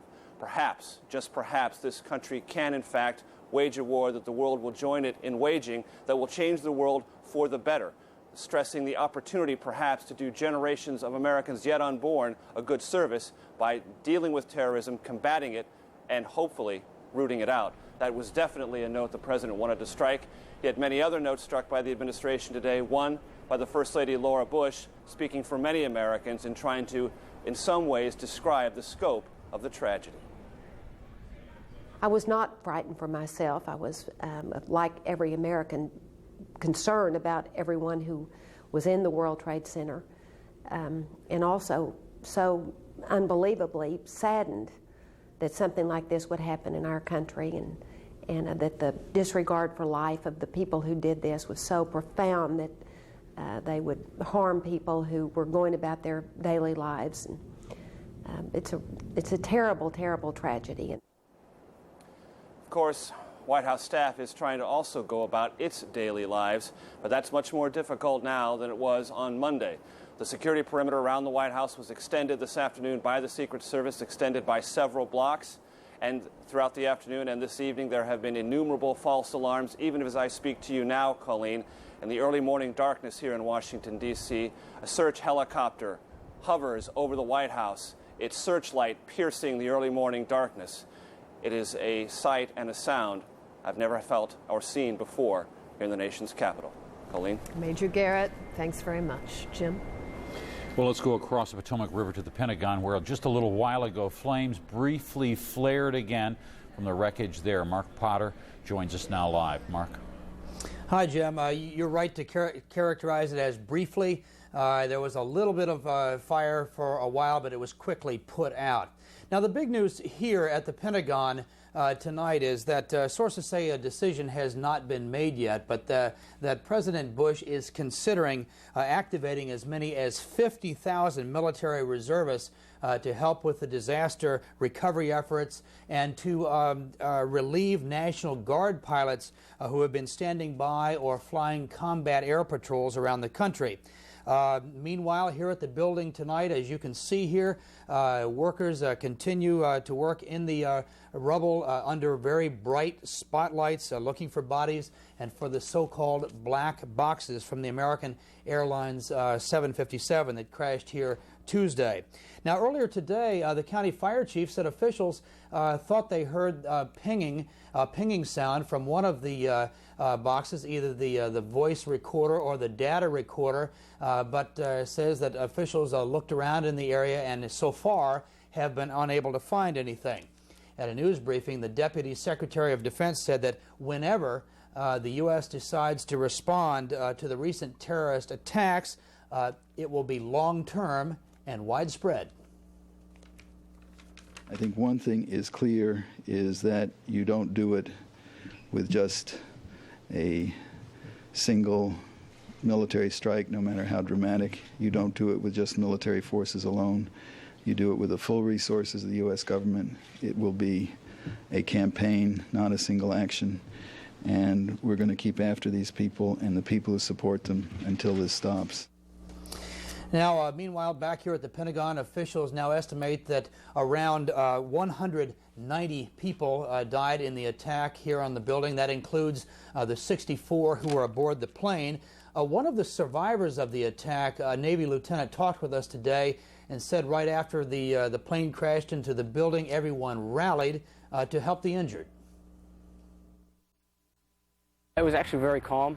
Everybody was looking out for everybody else, different services, Army, Navy, Air Force. Everybody was working together to, make sure you need help. And a lot of the civilians were, it seemed like a lot more of the civilians were injured than the military, and everybody was rushing to everybody's aid. help out. Now, as of late this afternoon, officials say about 70 bodies had been recovered from the building. They are being taken to the Dover Air Force Base mortuary in Delaware. And for those people who have been looking up into the skies, seeing combat aircraft flying overhead, the Secretary of Defense, Donald Rumsfeld, said that combat air patrols are still being flown in the Washington, D.C., New York City corridor, and that fighter pilots are on a 15-minute standby at 26 military bases around the country. And as we leave you, here's another view of the building tonight. Things seem quiet here, but workers are working in the rubble 24 hours a day, sifting through the debris, looking for bodies, looking for the black boxes, shoring up the building so that they can get farther into the rubble to look for the rest of the victims. They do not expect to find any more survivors here. Jim and Colleen, back to you. All right. Mark Parda, thank you for that report. Well, as the victims' families try to come to terms with devastating pain, many are telling chilling tales of their loved ones' final moments. We spoke to Deborah Burlingame. Her brother was the pilot of the hijacked aircraft that slammed into the Pentagon. I used to be a flight attendant many, many years ago, so in addition to my brother, we really feel a connection with airline people and have a lot of airline friends, apart from my brother. And so we're devastated to see these scenes like this, and this is just an extraordinary scene. So I didn't know what he was saying. He was screaming, and then I caught the word chick. It's chick. And there's no words to describe. You know, you hear crime victims' families being told, this is a murder scene. This is a mass murder. Captain Charles Burlingame was one of the 64 passengers and crew on board that Los Angeles-bound flight. Well, President Bush and his senior aides have left the world in no doubt that they consider Tuesday's terrorist attacks on New York and Washington acts of war. U.S. Secretary of State Colin Powell says careful consideration is being given to an appropriate response. So you have to consider you're dealing with a very, very skilled, knowledgeable, thinking enemy. And we just have to think better than them, think faster than them, and be cleverer than them in order to respond in a sensible way with all of the weapons at our disposal. And one of those weapons is military force used in an appropriate way. It's not so much the size of whatever military response you might have, but does it do the job? Does it get to the heart of the problem? All right, and you heard earlier that President Bush calling these terrorist strikes the first war of the 21st century. So as Washington studies a range of military options to take against those responsible for the attack, U.S. troop strength already is on the rise at an overseas airbase that could play a strategic role. Jane Araf reports now from the predominantly Muslim country, Turkey. This is one of the biggest U.S. air bases in the region. On Turkish territory leased by the U.S., it is, Turkish military sources here say, gearing up for a possible military strike. They say in the past 2 days, the U.S. has sent in more personnel, adding to the 7,000 troops it already has in southeastern Turkey. Movements in the town surrounding the base have been restricted. U.S. military officials won't comment on the new measures. Since the end of the Gulf War, U.S. planes have taken off from Incirlik to patrol and sometimes bomb northern Iraq, though the economy of southeastern Turkey relies on trade from Iraq. Also neighbor to Iran and Syria, Muslim Turkey is making clear its loyalties lie with the U.S. I don't specify any country in our struggle against terrorism, and we will certainly support fully the Article 5 of NATO. That article, invoked by NATO for the first time, treats the attack on the United States as an attack on all NATO members. Turkey's prime minister says that means Turkey would allow Incirlik to be used to strike whoever was behind the U.S. attack. There was military and emotional support here, as throughout Ankara Thursday, the Turkish Star and Crescent, the symbol of Islam, flew at half-staff alongside the Stars and Stripes in mourning for the dead. But in this country, a NATO member and a Muslim ally of the United States, the shockwaves are still being felt. Turkey's economy also staggered under the tragedy. Already in crisis, the Turkish lira fell further. We have realized that we will be faced with additional economic problems while trying to deal with the economic crisis. We know that it's a global problem also. Tourism was hit as cruise ships stopping in Istanbul kept their passengers on board. Like Americans around the globe, those here were told by their embassy to keep a low profile. Jane Araf, CNN, Ankara. Well, searchers have found the flight data recorder from the plane that crashed in western Pennsylvania on Tuesday morning. The data recorder from United Airlines Flight 93 was found in the crater caused by the plane when it crashed there. The passenger jet was en route to San Francisco from Newark when it was taken over by hijackers and rerouted. The passengers apparently tried to wrest control from the hijackers, causing the plane to crash before it reached whatever target the hijackers were aiming for. The flight's cockpit voice recorder, though, has not been found. Still searches going on for that. All right, well, last December, a pilot instructor in Florida gave flying lessons to two men who claimed to be student pilots from the Middle East. That's right. They're now suspects in Tuesday's attacks, and they may have flown two of the hijacked planes. John Zarella investigates how they managed to pull this off. Unfortunately, sadly enough, Henry George feels pain, extreme frustration, and great regret. I don't want to believe that what I did made him successful. Last December 29th and 30th at his Opelika Flight Training School, George gave two Middle Eastern men some basic lessons in a simulator on how to fly a jet aircraft. The two men were Mohammed Atta and Marwan al-Shari. The FBI is now combing through apartments in South Florida, checking cars and mailboxes, all linked to Mohammed Atta. Law enforcement sources say Atta is a suspect in the attack, perhaps a pilot of one of the doomed jets. He was listed on the manifest of American Airlines Flight 11 from Boston. Marwan al-Shari, according to German authorities, was also aboard one of the hijacked planes. The story Atta and al-Shari gave their flight instructor was this. They were on their way home, and they wanted the exposure to jet flying, or an introduction to jet flying, because they were hoping to get a job with their airline in their country. George says they mentioned Egypt a couple of times, but generally during the 2 days, they didn't have much to say. No small talk. They were low-key individuals, maybe even call them shy. There wasn't, they were not outspoken, opinionated type people. In all, George says he spent 8 hours with the two men.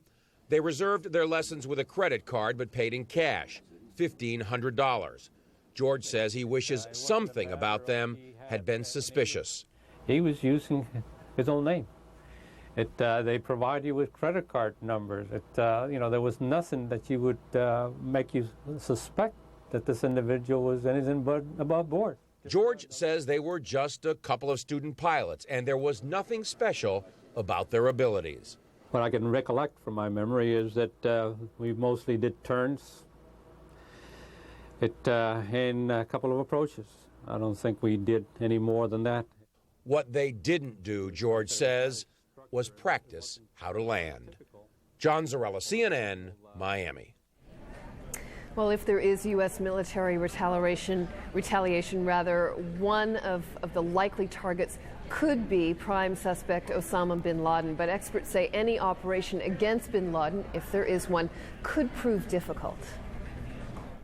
Bin Laden, when I met with him, was surrounded by a group of at least a couple of dozen heavily armed men who are armed with RPGs and Russian submachine guns. They're highly motivated. They're prepared to die. And that was just in the course of just doing an interview. Obviously, bin Laden must be very concerned about his security right now, and he has hundreds of followers. who might be surrounding him. Also, any American military operation in Afghanistan would be conducted in some of the most inhospitable terrain in the world. It's a rocky, mountainous, desert region.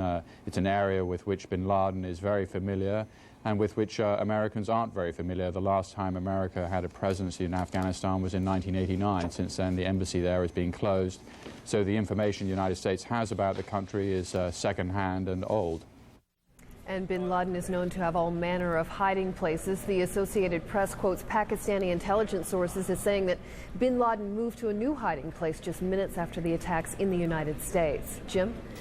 As investigations press on, Saudi-born dissident Osama bin Laden is, of course, as we've said, top at the list of suspects. Chief international correspondent Christiane Amanpour takes a closer look at bin Laden and the country where he's believed to have taken refuge. When the Soviet Union invaded the treacherous and mountainous terrain of Afghanistan on the eve of the 1980s, it quickly found its own Vietnam. This superpower was taken on and eventually forced out by a network of Afghan guerrilla groups known as the Mujahideen. The Cold War was still on, and the United States helped recruit these resistance fighters through its allies in the region, allies like Pakistan, which borders Afghanistan. Osama bin Laden was one of those fighters, and after the war with the Soviets, he took control of the guerrilla network, which was swelled by fighters from all over the Islamic world. Bin Laden's group grew out of the Mujahideen forces that were trained initially by the Pakistani intelligence services and the Pakistani military, and also, of course, funded by the United States. But the United States is faulted for failing to track the growing ranks of radical Muslim guerrillas once the Soviet occupation ended. Afghanistan then descended into civil war and eventually split into two main blocs. On one side, the Northern Alliance, a loose network of ethnic minorities, nominally led by the charismatic Ahmad Shah Massoud, known as the Afghan mastermind of the Soviet defeat. He has not been seen since a bomb attack by assassins last week. On the other side, the Taliban, a fundamentalist Islamic movement representing the ethnic majority. They captured the capital, Kabul, in 1996 and are now in control of almost all Afghanistan. But their repressive regime, particularly their harsh treatment of women, have earned them almost universal condemnation. The West also accuses the Taliban of harboring Osama bin Laden, America's enemy number one. Pakistan is one of only 3 countries recognizing the Taliban as the legitimate government, and now it's under intense pressure from the United States to get the Taliban to give up bin Laden. We regard terrorism as an evil that threatens the world community. Concerted international effort is needed to fight terrorism in all its forms and manifestations.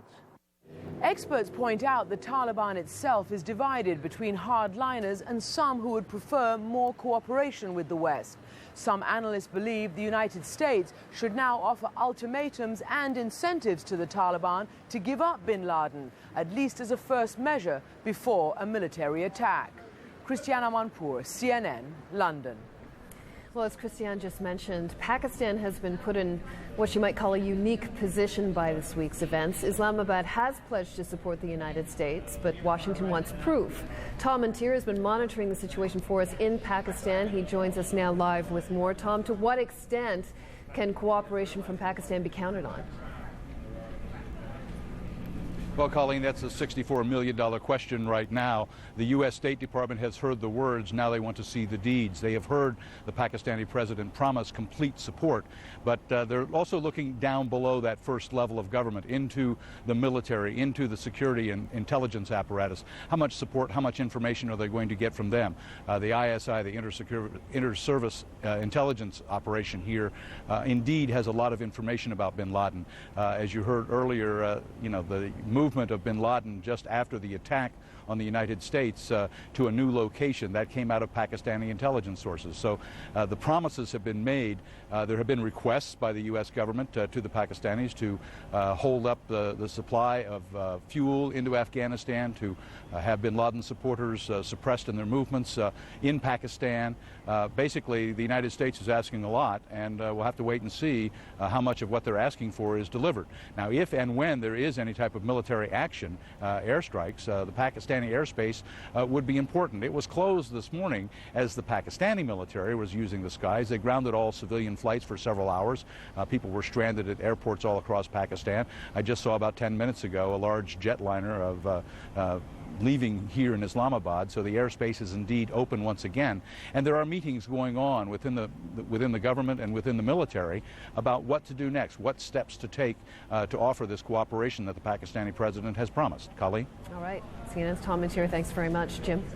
All right, we want to bring you up to date now on some of the latest developments, beginning with the continued rescue operations in New York City. Workers there digging through the mammoth pile of rubble created by the collapse of the World Trade Center. They're hoping to find survivors, but with each passing hour, those hopes are fading. No new survivors were found on Thursday. Mayor Rudolph Giuliani says around 4,700 people are still missing. People all across the country are mourning and remembering the victims with candlelight vigils and special services. Friday has been designated as a national day of prayer and remembrance.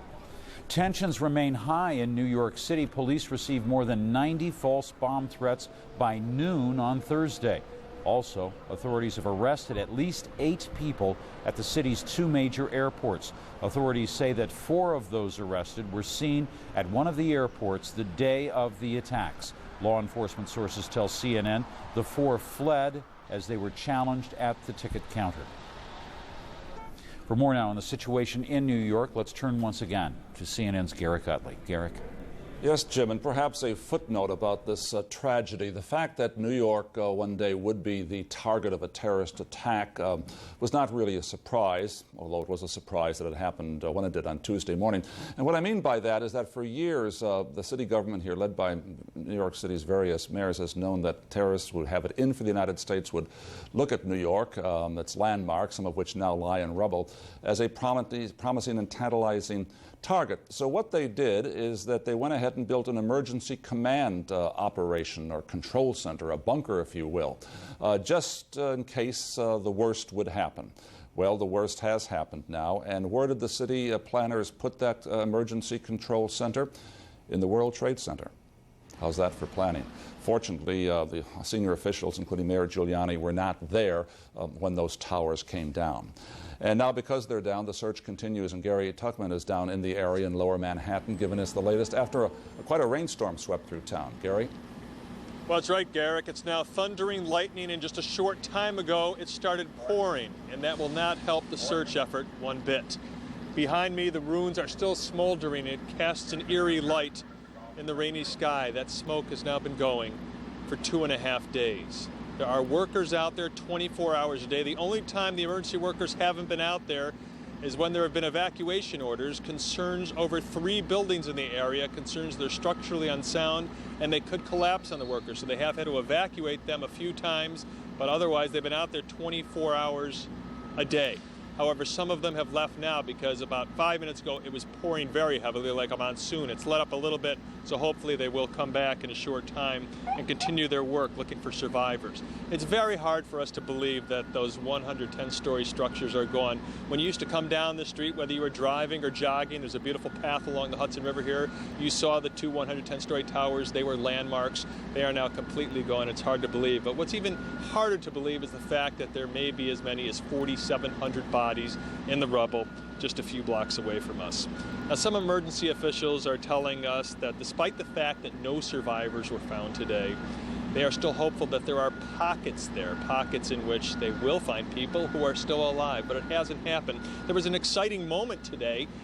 Police officials and hospital officials told us that 5 firefighters were pulled out of the rubble alive after being there since these buildings collapsed. But it was because of confusion that it was reported like that. These fire officials were rescued, and rescue workers saw them and said this to the police and to the hospital officials.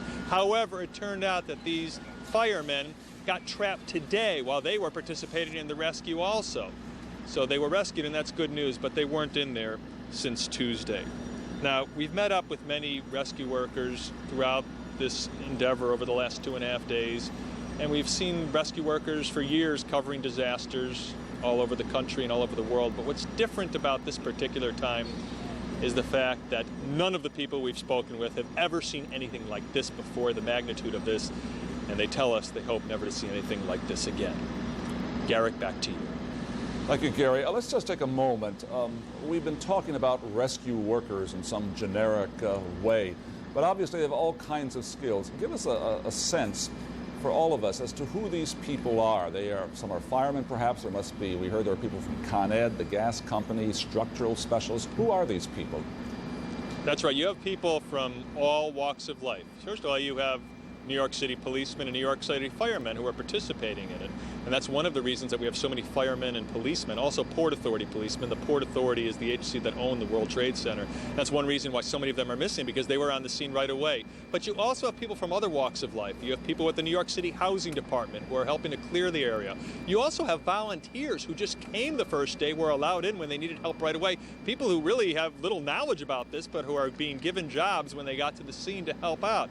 So you have people from all walks of life participating in this, and at times there are more than 2,000 people on the scene behind me helping out. And keep in mind, it's hard for you to grasp, especially if you haven't seen the World Trade Center before, but when you have 220 stories of 2 buildings that topple, it's a huge area, and this area is 10 blocks wide by 10 blocks long, roughly, that you have debris. So it's a huge area, and that's why there have to be so many people there helping out.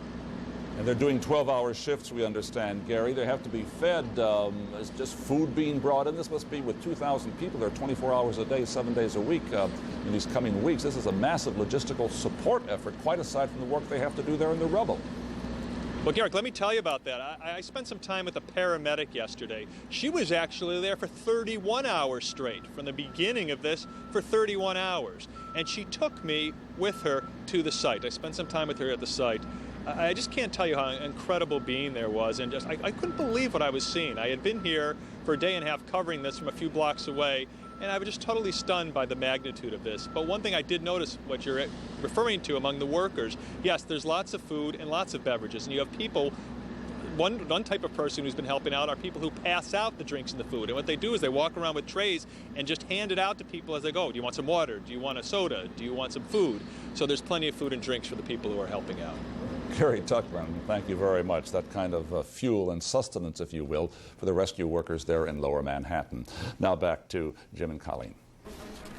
All right, Garrick, thanks. And Garrick making a point about the massive logistical support necessary for the aid workers, but there's also some logistical support available for the friends and relatives, of course, of people who are missing. They're the people who are bearing the agony of not knowing the fate of the people missing in all of this. Day and night, they've lined the streets desperately searching for their loved ones, most of them actually carrying homemade flyers with pictures and telephone numbers. Many of them tell of precious last-minute phone calls from family members or friends. I have a lot of hope. He left home that morning and he hasn't called back since then. He's a cadet. He's a trained EMT, and most probably as soon as he came into Manhattan, he just flagged someone down to go down and help the people in the World Trade Center bombing thing, just to help people take them out. He's a trained EMT. If anybody has seen him, most probably he's helping people. He called his wife early in the morning on Tuesday, told the 88th floor was being evacuated. He was leaving. He left, and they never found him again. They never haven't seen him. Well, public statements about the investigations into the attacks have so far focused on Muslim fundamentalists, and you can see the emotion in all of this. All of it's combined to create a bit of a backlash against some Muslim Americans in cities such as Chicago and Los Angeles. And it's prompted former President George Bush to warn against stereotyping. Listen in.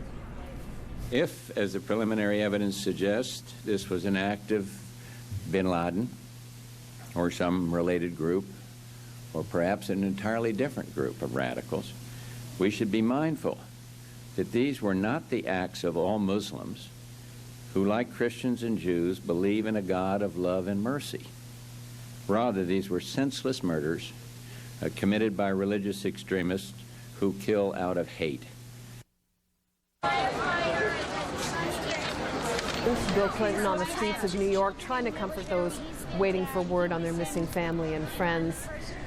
Clinton urged people to donate money to aid funds for the victims. He told the people there that the U.S. will find out who is responsible for the attacks. Well, some airports across the United States have reopened for business, but passengers are facing some tougher security measures. Now, no knives allowed at all, including plastic ones. No curbside or off-airport check-in allowed. Only ticketed passengers are allowed past metal detectors. Also, security personnel have to meet higher standards as well. And more federal marshals will be on hand at large airports. Jim? Now, while those airports slowly return to normal operations, Northwest Airlines grounded all of its U.S. flights Thursday evening. The major carrier says it received information that it would not be prudent to fly at this time. Northwest did not mention why several earlier flights had been canceled. The airline set to resume operations on Friday. While most international flights into the United States are still prohibited, some that had been diverted to Canada on Tuesday were allowed to return to the United States. The first to land was an Alitalia plane flying from Calgary from Los Angeles. Further north in the Golden State, San Francisco's airport also opened up shop. CNN's James Hattori caught one of the first flights out. The fifth busiest airport in the U.S. didn't look so busy Thursday morning as the nation's airlines struggled to regain their wings. One reason, no more curbside check-in. Bags must go to the counter. So now the crowds are inside. That's where I was, trying to get on a flight to Salt Lake City, Utah. It's about 2 hours before our plane takes off, and the line of passengers here is about as long as a football field. We're not even sure the plane's going to be taking off. I did see a crew starting to go through the gate. That's encouraging. I'm not going to believe we're going until I'm on the flight and we take off the runway. The FAA now requires airlines to scrutinize passengers more carefully. Some changes are apparent. One new question, do you have any sharp objects like knives or scissors? They took my scissors away. At the check-in? I guess my scissors was too pointy at the top. In addition to ID checks, some bags apparently picked at random are hand searched, and only ticketed passengers allowed into the gate area. Less obvious changes, all aircraft must now be thoroughly checked for explosives before they're put into service for the day. The airlines are no longer permitted to carry cargo or mail within the continental U.S., except for the U.S. military. But with the tragedy in New York City still unfolding, no one seems to mind the delays and a little hassle. You keep remembering so many people have it so much worse. I mean, this is nothing. You know, if you don't get out today, I don't get out today. At least I'm here and not there. So. Some say Americans haven't paid enough attention to airline security. We want things very convenient. We're a convenience-oriented people, and you can't have secure convenience. Finally, after 3 hours to check in, we're off. Delta Flight 2027, a short 80-minute hop, which surprisingly is nearly empty, just 25 passengers. I wonder how many were left at the airport still in line. All in all, our short trip was uneventful. A little longer, a few more questions than normal, but for a while at least, nothing about U.S. air travel will be normal. James Hattori, CNN, Salt Lake City, Utah. And the American Automobile Association has released figures that should ease fears of widespread price hikes across the United States. There were reports Thursday of some outlets doubling their prices. That sparked fears of nationwide panic buying, with long lines forming in some states such as Indiana. But the AAA says that prices nationwide have risen by just 0.8 of a cent. That's an increase it describes as barely perceptible.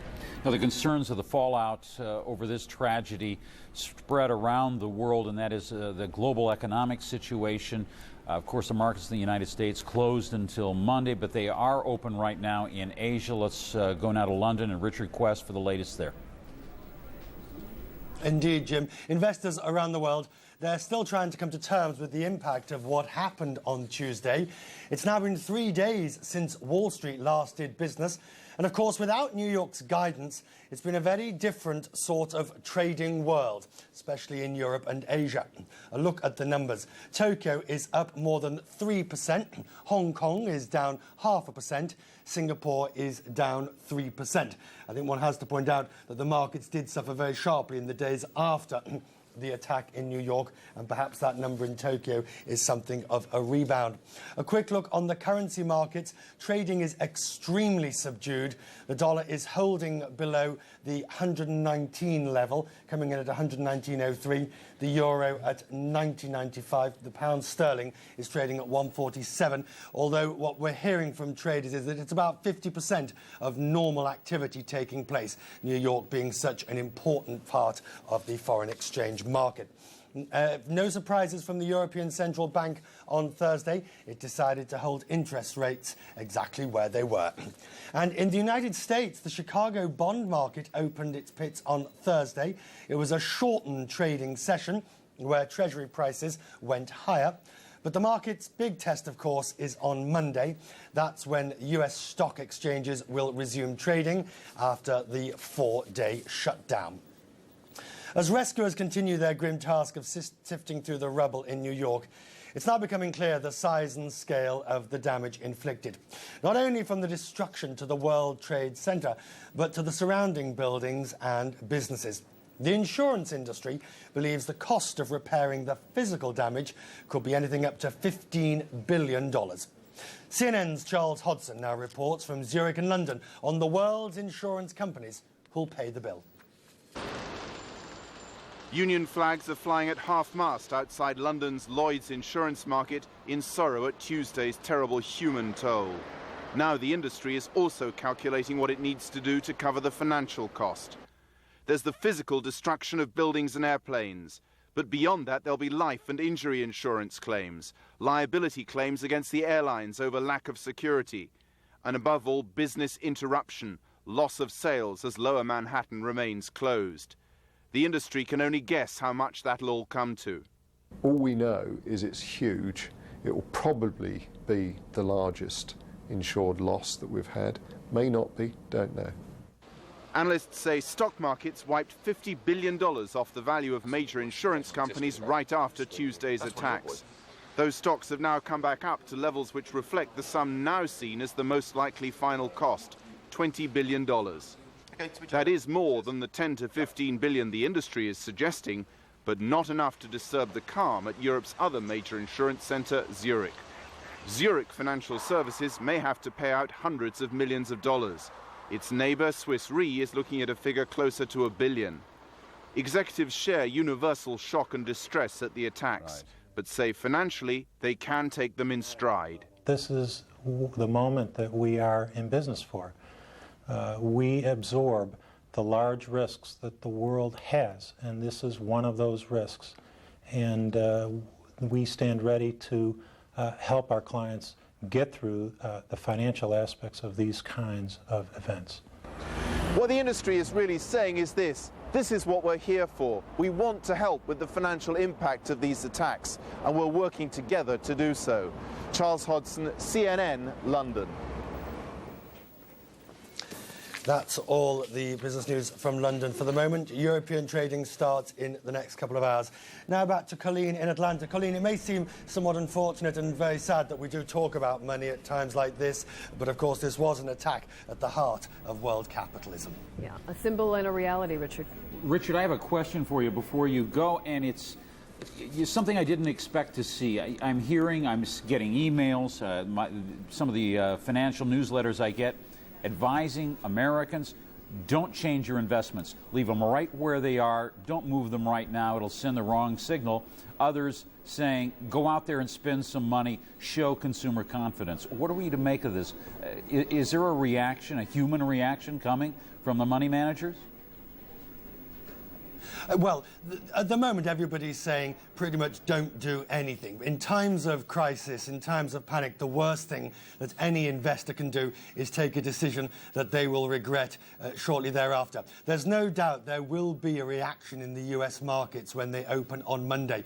But markets have a habit of coming back. They have a knee-jerk reaction. We saw that quite clearly, Jim, just on Tuesday. They saw what was happening in New York. They reacted. Now we're seeing the unwinding of those positions. Europe didn't fall very heavily yesterday. Tokyo is actually up today. This is entirely normal. Markets react on the instant of news. So I would strongly suggest that wait and see. On the question of the wider question of recession, on the wider question of what this will mean to economies, the jury is still out. People don't know. If this crisis in New York causes a consumer crisis of confidence in the United States, it will make matters worse.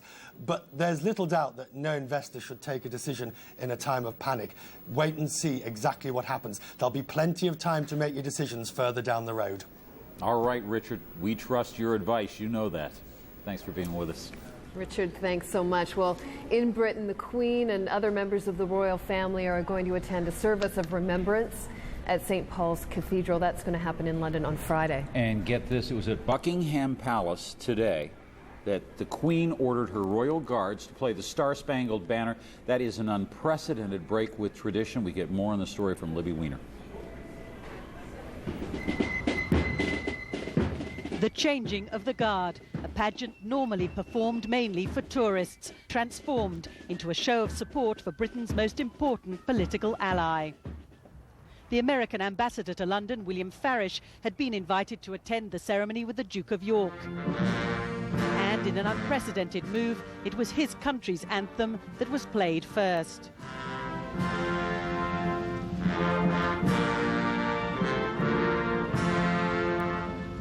Hundreds of Americans were gathered outside to listen as the band of the Coldstream Guards played the familiar tune. They then stood in silence as a mark of respect to the many thousands killed. The ambassador who will meet the Queen was said to be deeply moved by her decision to hold this special ceremony. Many visitors were also touched. The ceremony today is a powerful symbol of Britain's support for America. The Queen's decision to interrupt her holiday and return for a special service in London tomorrow, a sign of the royal family's awareness of the need to be seen to be standing side by side with the United States. Libby Weiner, ITN, at Buckingham Palace. Well, it is nearly 2 a.m. in New York, and we saw in Gary Tuckman's live shot just a few minutes ago a light rain falling. Some heavy rain fell earlier, but still the search for any possible survivors buried beneath the remains of the World Trade Center does go on at this hour. The rescue workers are still there. Also, there are some of the people desperately looking for their loved ones. We're going to leave you now with some of the thoughts that they had this day.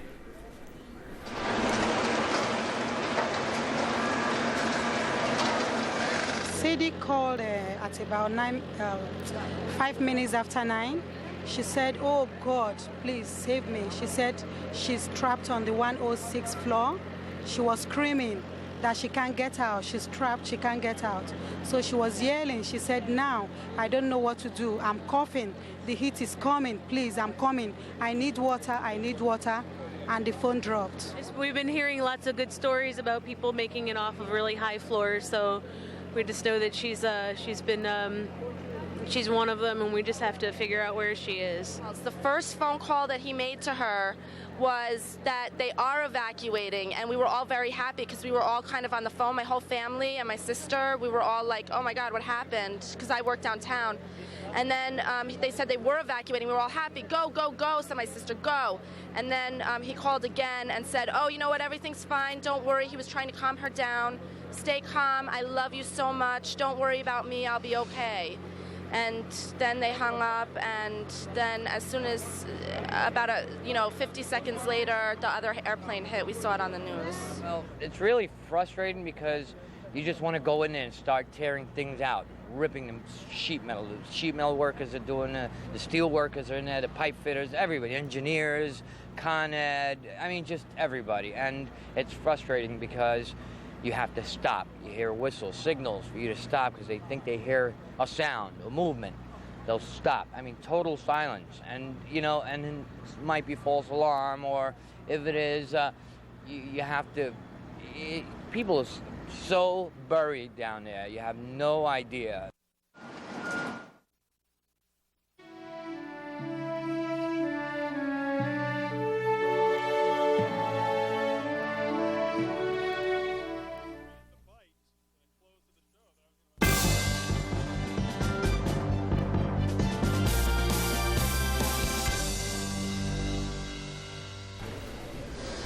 Rescue workers battle fatigue as they search for signs of life and keep a wary eye on the weather. A bird's eye view of New York's shattered landscape, twisted metal, broken glass, carpet southern Manhattan. Refusing to think, much less say what they fear most, families and friends are clinging to hope and sending out an SOS. And on the paper trail of the suspected hijackers, a search for clues leads the FBI to a rental car company in Pompano Beach, Florida. Hello and welcome. I'm Jim Clancy. And I'm Colleen McEdwards at CNN Center. This is CNN's continuing coverage of America under attack. Chilling pictures from Ground Zero we want to bring to you. This video shot Thursday from actually inside the ruins in Manhattan. And as workers there spent another agonizing day, some new developments to tell you about. Several people are arrested Thursday at New York City's two major airports. Authorities at those locations concerned about the possibility of yet another hijacking attempt. But the search for suspects in Tuesday's terrorist attacks was not confined to the United States. Authorities in the Philippines raided a Manila hotel thought to have possible links to the attacks in the U.S. There was a joint operation between the Philippine police and U.S. operatives, including Bayview Hotel, which is just in front of the U.S. Embassy, with regard to some suspected links between what happened in the U.S. and some of the connections that might have been in the Philippines. And meantime, at the Pentagon, firefighters sent scrambling once again as a fire briefly reignited at that scene of devastation. Just briefly, though. Jim? Well, it's just after 2 o'clock in the morning on the East Coast of the United States. Recovery operations continuing in Washington and in Manhattan. In New York, there's some concern that the weather might complicate the efforts there. CNN's Garrick Utley is monitoring the situation. Garrick? There was a heavy thunderstorm, Jim, with lightning striking all around Manhattan Island a short while ago. The worst of that storm has been moving through, and it did perhaps slow down work for a short while. But obviously the workers are going to continue on their 24-hour basis. They can put on rain jackets and ponchos and slickers and keep going through that rubble there. But since it is a little bit after 2 a.m. East Coast time in New York, and the city, as the cliche goes, a city that never sleeps, and of course these days a lot of people are finding it very difficult to sleep, particularly if they have people, friends and relatives who are lost in the World Trade Center disaster. We wanted to check in to find out what some of those who can't sleep perhaps at this hour have been doing. Because there's a center, a gathering point in Manhattan at an armory where people have been coming all day during the day, and occasionally somebody comes by in the evening to exchange information, to ask people whether they can give them any kind of a help or indication as to when their loved ones were last seen in the World Trade Center. It's a human gathering point, and our Judy Ross is there. Jody Ross is there. Jody?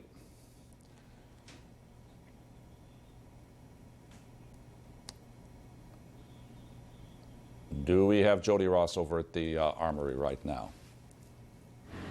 Garrick, the inclement weather down at the World Trade Center might be affecting the rescue effort down there, but the rescue effort here continues. There's food being delivered right behind me at the Armory. They've actually told me they're in desperate need of towels and dog food for the canine units here. So again, people are still around. It's a much more sparse crowd, but we are joined again by two family members in search of a loved one, Derek and Cynthia. It's a brother and a brother-in-law, respectively, that you are looking for. Yes. Can you tell me a little bit about him?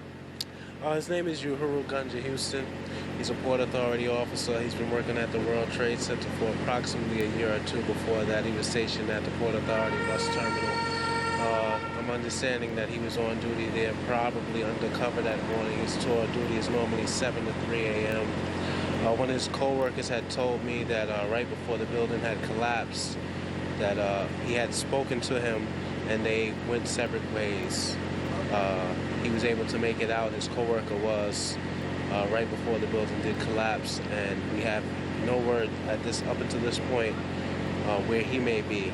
We're hopeful that he's okay. I believe he's okay, and we're just hoping that the rescue workers that are working so diligently down there, these guys are giving up their blood, sweat, and tears. We're hoping that they're able to get to my brother as well as all of the other people that we know that are still underneath the disaster area, that they may be able to rescue them before we have more of a collapse due to the weather or something of that nature. Right, and you're both wearing masks, which makes me think you've made an attempt to go down to the disaster area. How close did you get, and were you doing your own search down there? We weren't able to complete or even venture into a search. It was pretty strict trying to get across 14th Street. We made it down to St. Vincent's Hospital on 11th Street, but there are a lot of police officers and military personnel, and they're down there, and they're just trying to keep the area clear and free for the emergency vehicles to get in and out and do what they have to do there. Cynthia, I know you're having a difficult time with this as well. Can you discuss your feelings with me at all, describe the feelings at all? Just this whole situation is a tragedy, not only for us on a personal level, but on a global level. It's sad, but you can't give up hope, and so we're still hopeful, and we just can't think anything but that he's still alive and that we're going to find him, and any help that we can get in doing that is greatly appreciated. If you could get a message to him right now, what would you say? Hang in there and know that we love you, and we're out here at 2 o'clock in the morning trying Sonia and Hassani Yes, and Haina, they're waiting for you, and they need you to come home. So Yeah. just please, if anyone has seen him or know his whereabouts, if you can get to a phone. We know you got a phone. We know you're trying to get to a phone to call Sonia.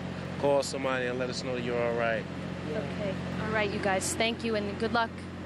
Again, so many stories tonight, so many different people that we speak to. The rain was really bad a short time ago, and that made some of the people scatter from this area and go home and find shelter. But I have to say, the posters, the signs, the pictures that they've posted, those have not come down. It seems nothing, not even bad weather, could make these images disappear. Garrick, back to you. Thank you very much, Jody Ross, there at the Armory.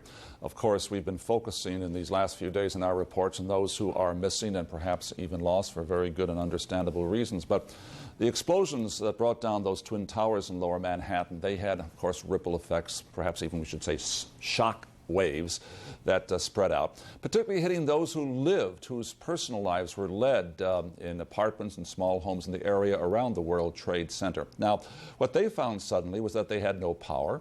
Their whole area had been secured by police, so rescue efforts could be continued. They couldn't really move in or out easily, and perhaps there's even structural dangers in the buildings they were living in. And so the time would come for many of these people when they had to leave home. They were told that they were being evacuated. No questions, get out, move, we've got transportation for you. When that time comes, it's an emotional, wrenching moment. Here's a report from our Jason Bellini, who followed some of these people.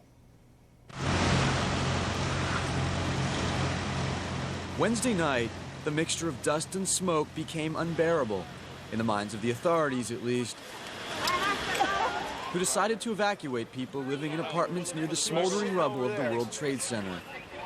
I want to go back. They say no, can go back no more.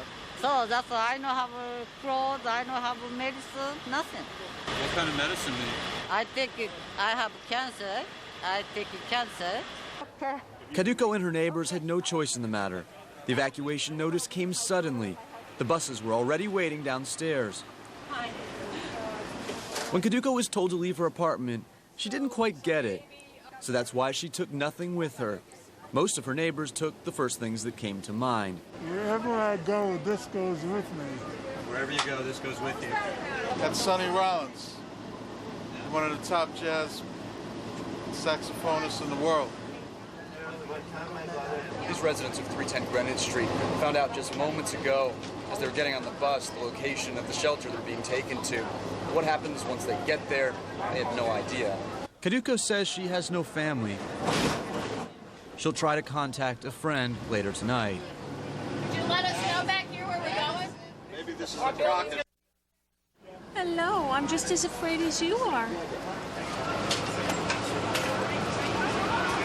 Hold on, there you go. When they unboard at the shelter, some neighbors disperse, going to stay with friends and family. Not so okay. Others, including Kaduko, will sleep in the shelter, at least on this night. I have to talk to the doctor to maybe get the medicine or not. Decided to send them there. Before I get medicine, then maybe I call my... Is there room on the bus? Kaduko takes it in stride. She thinks it's all going to be okay. Jason Bellini, CNN, New York. And so quickly, so suddenly, a shelter becomes a home or at least a hostel. For how long? Who knows? Colleen? Garrick, thanks so much. We want to take you to Pakistan now. We've got some news developing out of there. Tom Mantir has been monitoring the situation in Pakistan's capital, Islamabad, where the Taliban have an announcement from their embassy, Pakistan being one of the few countries that has diplomatic relations with the Taliban. He joins us now live with more. Tom, what have you got? Colleen, we're expecting a statement from Mullah Omar. He is the head of the Taliban government. It is going to be released here in Islamabad, Pakistan, at the Taliban embassy here in Islamabad. The reporters are inside the room already, and any minute we're expecting to hear a statement read out by the ambassador here in Islamabad from Mullah Omar. Now, this could be a hardening of their position or a change of their position. It's still too early to say, but in the next few moments we're going to be hearing, although indirectly, from the Taliban government through their spokesman here in Islamabad, possibly about the resolution of this situation, as I said earlier, or possibly even a hardening of the situation. They have always said that one of the conditions, if the United States could provide concrete evidence to them, that they would turn Osama bin Laden over to an Islamic court.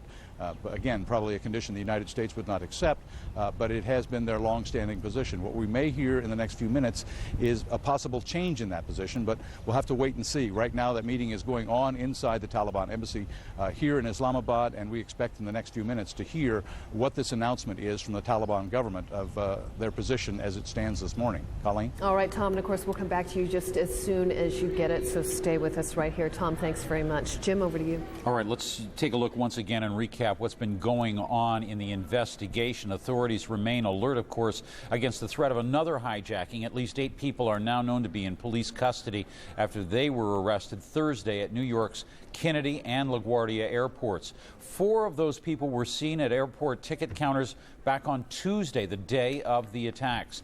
They fled on Tuesday when they were confronted. As Mike Betcher reports, the arrests are just part of a larger investigation that has a global reach. As airports opened across the country, police were watching closely. A total of 8 people were arrested at 2 of New York's airports. At New York's Kennedy Airport, one man who was carrying a fake pilot ID was arrested. 4 or 5 other people trying to check in for flights at Kennedy were detained for questioning, either because they were carrying false documents or were in the country illegally. At New York's LaGuardia Airport, police detained at least 2 other men for questioning. After the spate of arrests and detentions, all New York area airports were closed again. A few other airports in the U.S. have also shut down once more because of security concerns. Attorney General John Ashcroft said FBI agents are making progress in their investigation, adding that they have identified the hijackers aboard all 4 ill-fated jets. The total number of hijackers, to our best estimate and our best knowledge, given the information at this time, on the 4 planes that crashed was at least 18, unless contradicted by evidence which we wouldn't anticipate. 2 planes had 5 hijackers and 2 other planes had 4 hijackers each. Mohammed Atta, shown in this photograph, and Marwan al-Shari are 2 of the men on that list of 18, according to federal investigative sources. Both held United Arab Emirate passports, but it's not clear if they are actually citizens of that country.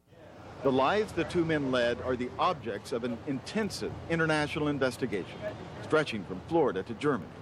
In Hamburg, Germany, federal police launched an extensive search of an apartment shared by Mohammed Atta and Marwan al-Shari last February.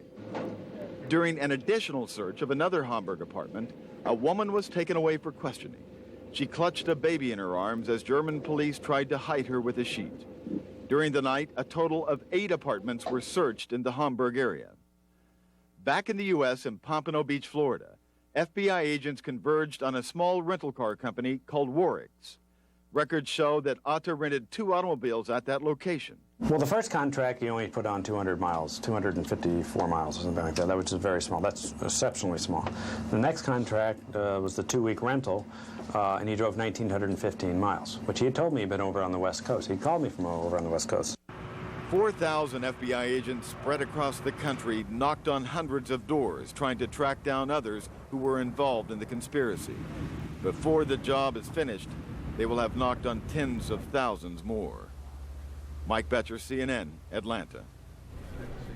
At the Pennsylvania crash site, a deep crater gives up an important piece of evidence. Investigators on Thursday found the flight data recorder, one of the Boeing 757's 2 so-called black boxes.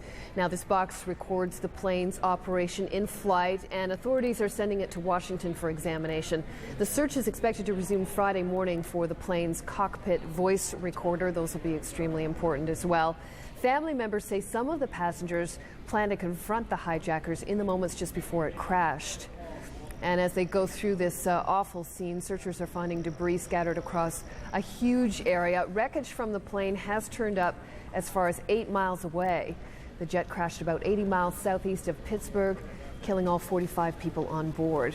Well, it is in the early morning hours in the U.S. Capitol. President Bush is going to be heading to New York later on this morning. Major Garrett joins us now with the very latest there from Washington. Major? Colleen, in the immediate aftermath of the tragedy in New York and Virginia, members of Congress, Republican and Democrat, pledged immediate and bipartisan support for President Bush in whatever response the U.S. undertook.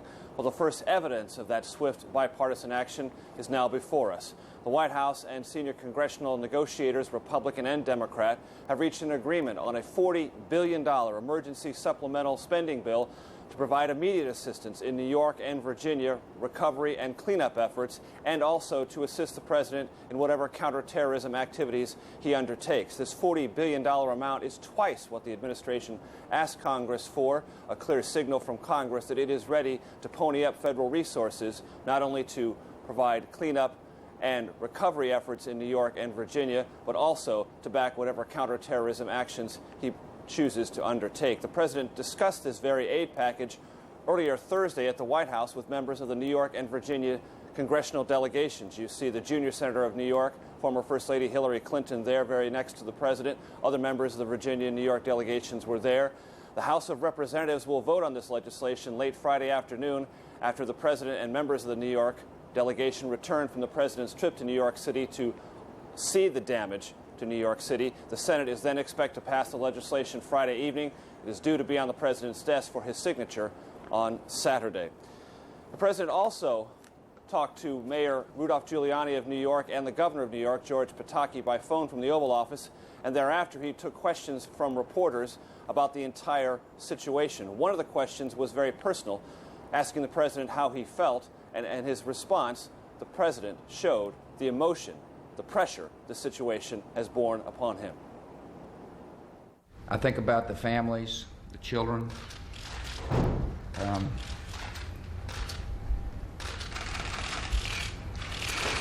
I'm a loving guy, and I'm also someone, however, who's got a job to do, and I intend to do it. And this is a terrible moment. But this country will not relent until we have saved ourselves and others from the terrible tragedy that came upon America. Thank you. Colleen, U.S. presidential history is replete with presidents having to confront epic tragedies. Many U.S. presidents have had to deal with the loss of thousands of U.S. service personnel on any given day. We can think of Abraham Lincoln reading the messages, the telegrams from the front lines during the Civil War, of FDR receiving the notice of the thousands of deaths on D-Day, Harry Truman getting the horrible details from the first days of the Korean War, Lyndon Johnson, the daily death counts in Vietnam. But what separates this president from all those previous presidents is the civilian casualties, the thousands of Americans, all civilians, who never took up arms, never agreed to take up arms, nevertheless victims in this first war of the 21st century. The president's emotions clearly etched upon his face as he deals with that very new and very painful presidential reality. There's also another reality here in the nation's capital. We'll show you some videotape we shot just a few moments ago of a search helicopter that rotates and spins over the White House in a rather rhythmic, slow motion search. You can see its searchlight piercing the early morning darkness here in the nation's capital. As I stand here, I can hear it, the helicopter thrumming in the distance. There is a heightened level of security all around the White House. The Secret Service has extended the normal security perimeter several blocks around the White House. I've talked to several members of Congress and their aides who are very edgy indeed. There was a bomb scare on Capitol Hill this afternoon, evacuation order there. You don't want to get melodramatic in a situation like this, and you certainly don't want to overplay or over-describe the sense of edginess around here, but it is very real, it is very palpable. I would describe that helicopter searching the night as a precaution. No sense of panic, but very high sense of precaution here in the nation's capital. Colleen? Well, and this is an enormous test for this president so early in his young mandate. We saw his emotion today. You were with him in Sarasota on Tuesday when he first got news that this had happened. How was he then?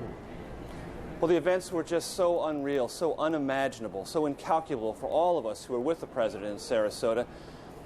The most remarkable part of that morning, Colleen, is how ordinarily it began. The president took a jog. He actually brought some reporters with him. He was in a very good mood when it finished.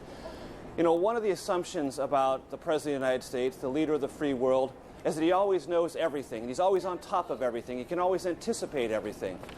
Well, there was no more stark proof that that's not always the case than what I observed that Tuesday morning. Here was the president of the United States coming back from a relaxing jog, talking with reporters, saying he had a good run, feeling great, looking forward to an event to talk about education reform, a high domestic priority. And very soon after arriving at Emma E. Booker Elementary School in Sarasota, he gets the word of the first jet crashing into the World Trade Center. He moves in, tries to carry on with that morning, sits down with a room full of children, begins to read them a book. As he is reading them a book, very innocent, very genteel setting, in walks his chief of staff, Andrew Card, who whispers the dreadful news that a second jet has crashed into the other tower. The president's face darkens. You can see the emotion running down his face. Reporters say, "Mr. President, have you heard? Have you heard?" He raises a hand. "We'll talk about it later." Trying to protect the children sitting mere feet in front of him from the conversation that he must very soon thereafter have with the nation. Moments later, he reads his very first statement telling the nation of an apparent act of terrorism. Moments later, he is whisked away, and we get the dreadful news of the plane crashing into the Pentagon. All of this, the press corps who travels with the president, watching this on television monitors, all of us turning to each other, thinking the thoughts that were thought by millions of Americans. Can this possibly be happening? The president takes off. We are told for Washington. We check our watches. An hour and a half later, he still hasn't landed. We learn later he goes to another Air Force base to carry on his day. Colleen? All right, CNN's Major Garrett, thanks very much. Jim? Now, normally, if the U.S. was planning any kind of a reprisal for this, the contingency plans would be being made fast and furiously within the Pentagon. But that building, the seat of military power in the United States, is a wounded building right now, one damaged, of course, by one of the suicide plane pilots as he plowed into that building on Tuesday. Our Mark Potter is there in the Pentagon with the latest. Mark? Well, good morning again, Jim. There was a little bit of a drama earlier here today at the Pentagon as workers, as they have been for 24 hours a day, continued to go through the rubble. A sizable blaze, which you can see here, broke out. Officials thought that they had the area under control, the fire under control. originally, but they had warned that there were some hot spots still that could flare up, and as you can see, it happened again. As you can also see right at this moment, it didn't take firefighters very long to get the blaze out. It took only about 25 minutes. The workers were able to get out of the area in time, and we're told that no one was hurt.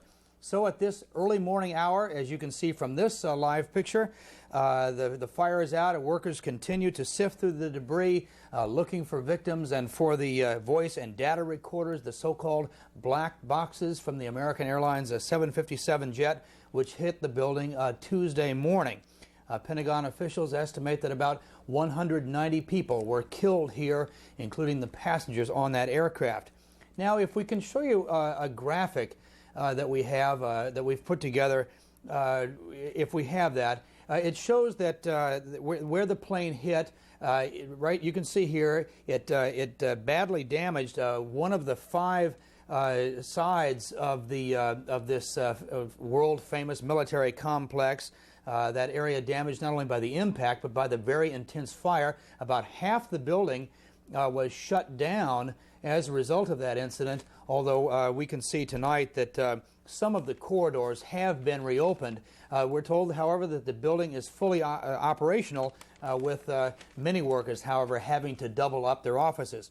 Meanwhile, on CNN's Larry King Live, the Secretary of Defense, Donald Rumsfeld, said that whenever the U.S. decides to respond to the terrorist attacks, it will be a long-term campaign and should not be seen as mere retaliation.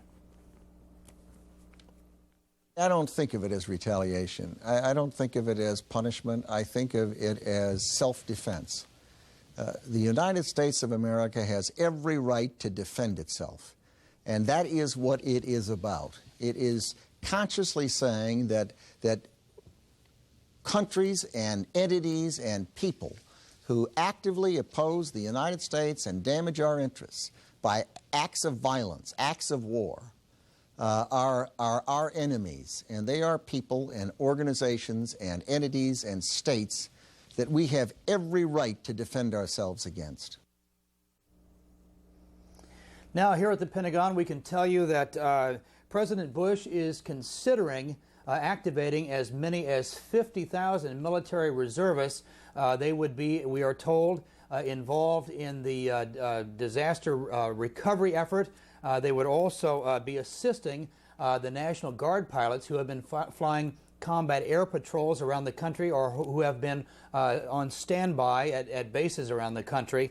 Secretary Rumsfeld said that those combat air patrols continue in the Washington, D.C., New York City corridor, and that at 26 bases around the country, pilots are on a 15-minute standby. A Pentagon official cautions that if those reservists are called up, it should not be read by the citizens of this country as a sign that a U.S. military attack is imminent. Back to you. All right, Mark Potter reporting there live from the Pentagon. We want to now give you an update of the latest developments. A steady rain, a monsoon as it's been described at some points, has been falling in New York. We've seen lightning flashing across the sky in that city. Now, this may have slowed down a bit the rescue and recovery efforts that are underway at the World Trade Center. You're looking at the Armory building now, where many of the family members have gathered. No survivors, though, were found on Thursday amid the ruins in New York City. Mayor Rudy Giuliani saying around 4,700 people still missing. President Bush plans to visit this scene on Friday and get a first-hand look at the destruction in America's largest city. But with candlelight vigils and special services, people across the United States are remembering the terrorism victims in New York, Washington, and Pennsylvania. Friday has been designated as a National Day of Prayer and Remembrance. In the investigation now, at least 8 people have been arrested Thursday at New York City's 2 major airports, one carrying a fake pilot's license. Authorities there are concerned about the possibility of yet another hijacking attempt. They also say 4 of those arrested were seen at one of the airports the day of the terrorist attacks. Sources telling CNN that on Tuesday the 4 fled as they were challenged at the ticket counter. Well, much of the anger you've been hearing and perhaps feeling is being directed against the militant leader Osama bin Laden, making matters more difficult. U.S. officials say that more than one terrorist group may have been involved in these attacks. And as CNN's David Ensor reports, getting at bin Laden may prove to be very difficult. The nation is angry about thousands of innocent deaths. U.S. officials say the evidence so far points to Osama bin Laden's group, and the Bush administration is talking tough. We will go after that group, that network, and those who have harbored, supported, and aided that network to rip the network up. And when we're through with that network, we will continue with a global assault against terrorism in general. But if it is bin Laden, how to get at him and his top lieutenants? Some argue for giving Afghanistan's Taliban government an ultimatum. Turn him over or else. We know where your ministries are. We know where your houses are. We're simply going to obliterate them from the face of the planet. Bouncing that rubble with a lot of B-52 loads of bombs, I don't think is going to change Afghanistan all that much.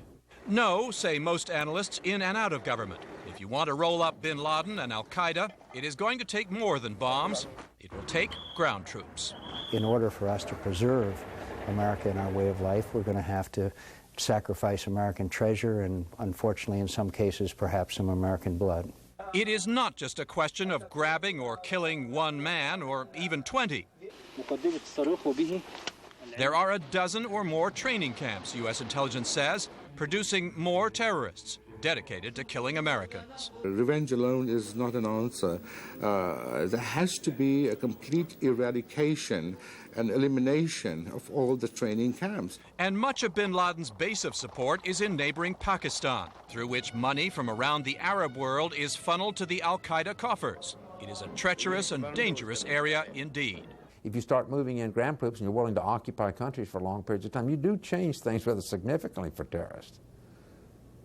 I'm not sure this country is ready to do that, even if it does have a fit of passion right now, and it may or may not make sense for the U.S. to do that in its larger interests. Bottom line, U.S. forces might be able to get bin Laden, but that alone would not stop the terror. Administration officials saying they will do nothing precipitous, knowing this one is going to be very, very difficult. David Ensor, CNN, Washington. Well, not knowing the fate of family members and friends is tearing many people apart, but still people are coming together like never before, and they refuse to let the candle of hope burn out. I haven't seen the American karma come together like this since the Vietnam War. Everybody feels the same way. Everybody has anger, but everybody has compassion. There is no script for what to say, and there's no script for how to feel. My father was a window washer on Tower 2, the observation deck. He worked the rig outside. He last called us at 9:15 a.m. from the 105th floor, where he said there was 200 to 300 people just on that floor waiting for them to be told to head down. He said, don't panic to my mom. He said, don't get upset. Tell my kids I'm going to be okay, not to worry about it. I'm in God's hands. Sadie called at about 5 minutes after 9. She said, oh God, please save me. She said she's trapped on the 106th floor. She was screaming that she can't get out. She's trapped, she can't get out. So she was yelling. She said, now, I don't know what to do. I'm coughing. The heat is coming. Please, I'm coming. I need water, I need water. And the phone dropped. We have checked the whole list in the armory over there. She's not on the dead list. She's not on the list on the hospital, so we are hoping for the best. She was on the 93rd floor of the 2nd Trade Center. We talked to her last after the first crash, and she called everyone to tell everybody that she was okay. And so we haven't heard anything since then, but we know she's there. So we're just, getting her face out there so everyone can find her. And we covered all the hospitals and have her on the missing persons. And everyone's here to support us, so it's great. So you just have to find her. We know we will. Tell us what happened over there, and if anybody got out, and if anyone made it, please call us. We're looking for her. I'm looking for my son, Sal. He left home that morning and he hasn't called back since then. We're desperate. Everyone's desperate for information. And one of New York's newest residents also lent his support Thursday to relatives and friends of the missing. 12:04, first thing the other morning.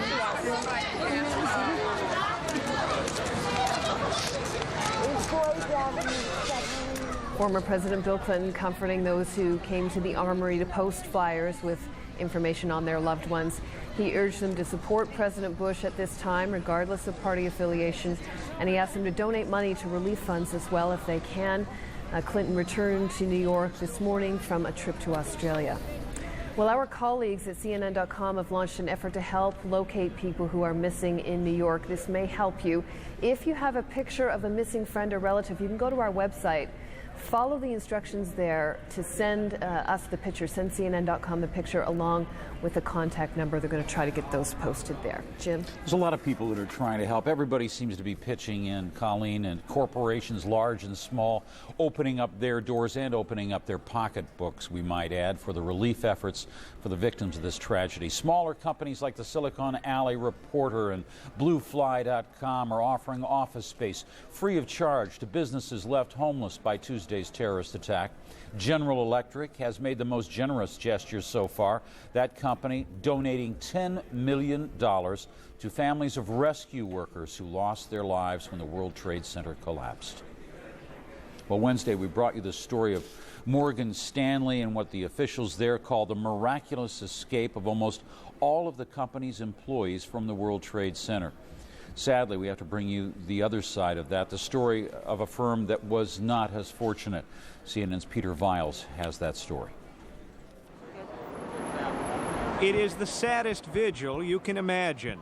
Scott Hazelcorn's parents. It's not even revenge. I mean, I just want to hear my son's voice. Members of Jun Koo Kang's church. We all pray every night. John Perconti's wife, expecting their child in December. He called me at 10 to 9 and said, our building has just been hit by a plane, turn on the news. And I changed the channel and I saw what happened. And I said, oh God, John, please get out of there safely. And he said, I love you, I have to go. What links these stories is that all the missing worked at Cantor Fitzgerald, all above the 100th floor of the North Tower, the first one hit. Cantor is not a glamorous firm, but it is crucial, one of the world's largest bond trading firms. 1,000 people worked up there, fewer than 300 are accounted for, but it is not clear any of those now safe were on the top floors Tuesday morning. I don't think anybody got out at this point, but we pray for miracles. Scott Hazelcorn's parents suspect that their son did not run for his life. He didn't care about himself, he only cared about his friends. If Scott was there and he was getting out, he'd probably help everybody up in front of him. That's the kind of kid he was. They gather at a city-designated center for relatives of the missing on 26th Street, where trees have become pleas for help. And further uptown at the Pierre Hotel, a gathering site for Cantor Fitzgerald families. I don't think the company has the information that we need. I think they're sharing everything they know, but we have not heard of one survivor. We've not been able to validate any stories that we've heard. There are official clearinghouses for information on the missing, and Cantor Fitzgerald is using them, but these friends and family members are convinced that any extra effort they can make on behalf of their loved ones is worth making. Peter Viles, CNN Financial News, New York. The Taliban, the rulers of Afghanistan, are relaying a message to Islamabad, Pakistan's capital. That's where we find CNN's Tom Mintier with the latest. Tom? Jim, the message is out. Indeed, it is not a breakthrough, but basically a hardening of the position. Mullah Omar made the statement through his ambassador here in Islamabad, saying that it was impossible for Osama bin Laden to do this. He says there are no planes in Afghanistan, no place to train pilots in Afghanistan. They don't have the pilots to do that. It's not possible that it was done by Osama bin Laden. They say he has no fax, no means of communications, no telephone, no computers, that whoever did this, they condemned this act of terrorism. that if you want to deal with it, you need to find evidence and capture those who are guilty, and you need to be based on evidence. They're saying that the reputation of Osama bin Laden may be what's at center stage here rather than actual evidence held by the United States, something I'm sure U.S. officials will counter and say that is not true. They claim they do have evidence pointing towards Osama bin Laden, that he is the top suspect. So basically a denial of involvement once again by the Taliban of Osama bin Laden, not a breakthrough, but a hardening of position, Jim. Tom Interior, there are hundreds of thousands of Afghan refugees right there on Pakistani soil. A conflict that might involve the Taliban and engulf Afghanistan, what effect could it have on a country like Pakistan? It could have a tremendous effect. There are a lot of people on both sides of the border between Pakistan and Afghanistan, and if there are hostilities, once again, Afghan refugees will be streaming out of the country, trying to get out of harm's way. The direction they will come, of course, will be Pakistan. So there is indeed a potential refugee crisis of enormous potential if indeed there are hostilities along the border between Pakistan and Afghanistan. It's happened before. The last time that the United States attempted to lash out at Osama bin Laden, the refugees came out. And if there are hostilities, it will probably be a repeat of that same situation. All right, Tom Interior reporting there live for us from Islamabad, Pakistan. Thanks, Tom. Colleen? All right, just want to update you on the market situation a little bit here. The New York Stock Exchange and the NASDAQ will remain closed this Friday, but elsewhere in the world, markets are open. The mood has been quite subdued. Let's get an update now with Richard Quest, who is in London for us. Richard, how's it looking there now? Well, you're quite right, Colleen. The markets in the United States are closed. It'll be 9:30 Eastern Time on Monday when US stock markets reopen for business. And that indeed is the longest closure since the Great Depression. And most analysts do not expect massive selling to occur because policymakers, the Fed, the European Central Bank, the Bank of Japan, they've all ensured investors that there's sufficient cash or liquidity, in the words of the market, to support the financial system. Many are also anticipating that there could be a lowering of interest rates that would help revive the US economy. Now, turning to what it's been for the rest of the week in the global markets. In Asia, the Friday session has finished on a surprisingly upbeat note. The Nikkei average has closed 4% higher. Hong Kong's market, having been down earlier, again, that's at 1.3%. Singapore's Straits Times is off 2.6%. It's very much an unwinding of the initial reaction that was seen earlier in the week, as, of course, calmer minds now take over. European investors have regained their composure too in the last 2 days, even though there's still a tremendous amount of uncertainty about how Wall Street will behave when trading finally resumes. An indication of the likely way that Europe will open when trading kicks off. That's in about 15 minutes' time. Cantor Index says that the London FTSE will start about 23 points on the low side. The DAX Index about 2 points higher. The CAC 15, that will be up around 15 points. Those are the sort of numbers we might expect on any normal day. There was a partial resumption of US commercial and cargo traffic on Thursday, 2 days after the attacks. Normal operations, though, look days or even weeks away, and the airline's financial losses keep mounting, with only a fraction of the 4,000 US planes in operation. Daniel Solon is a consultant for Avmark International.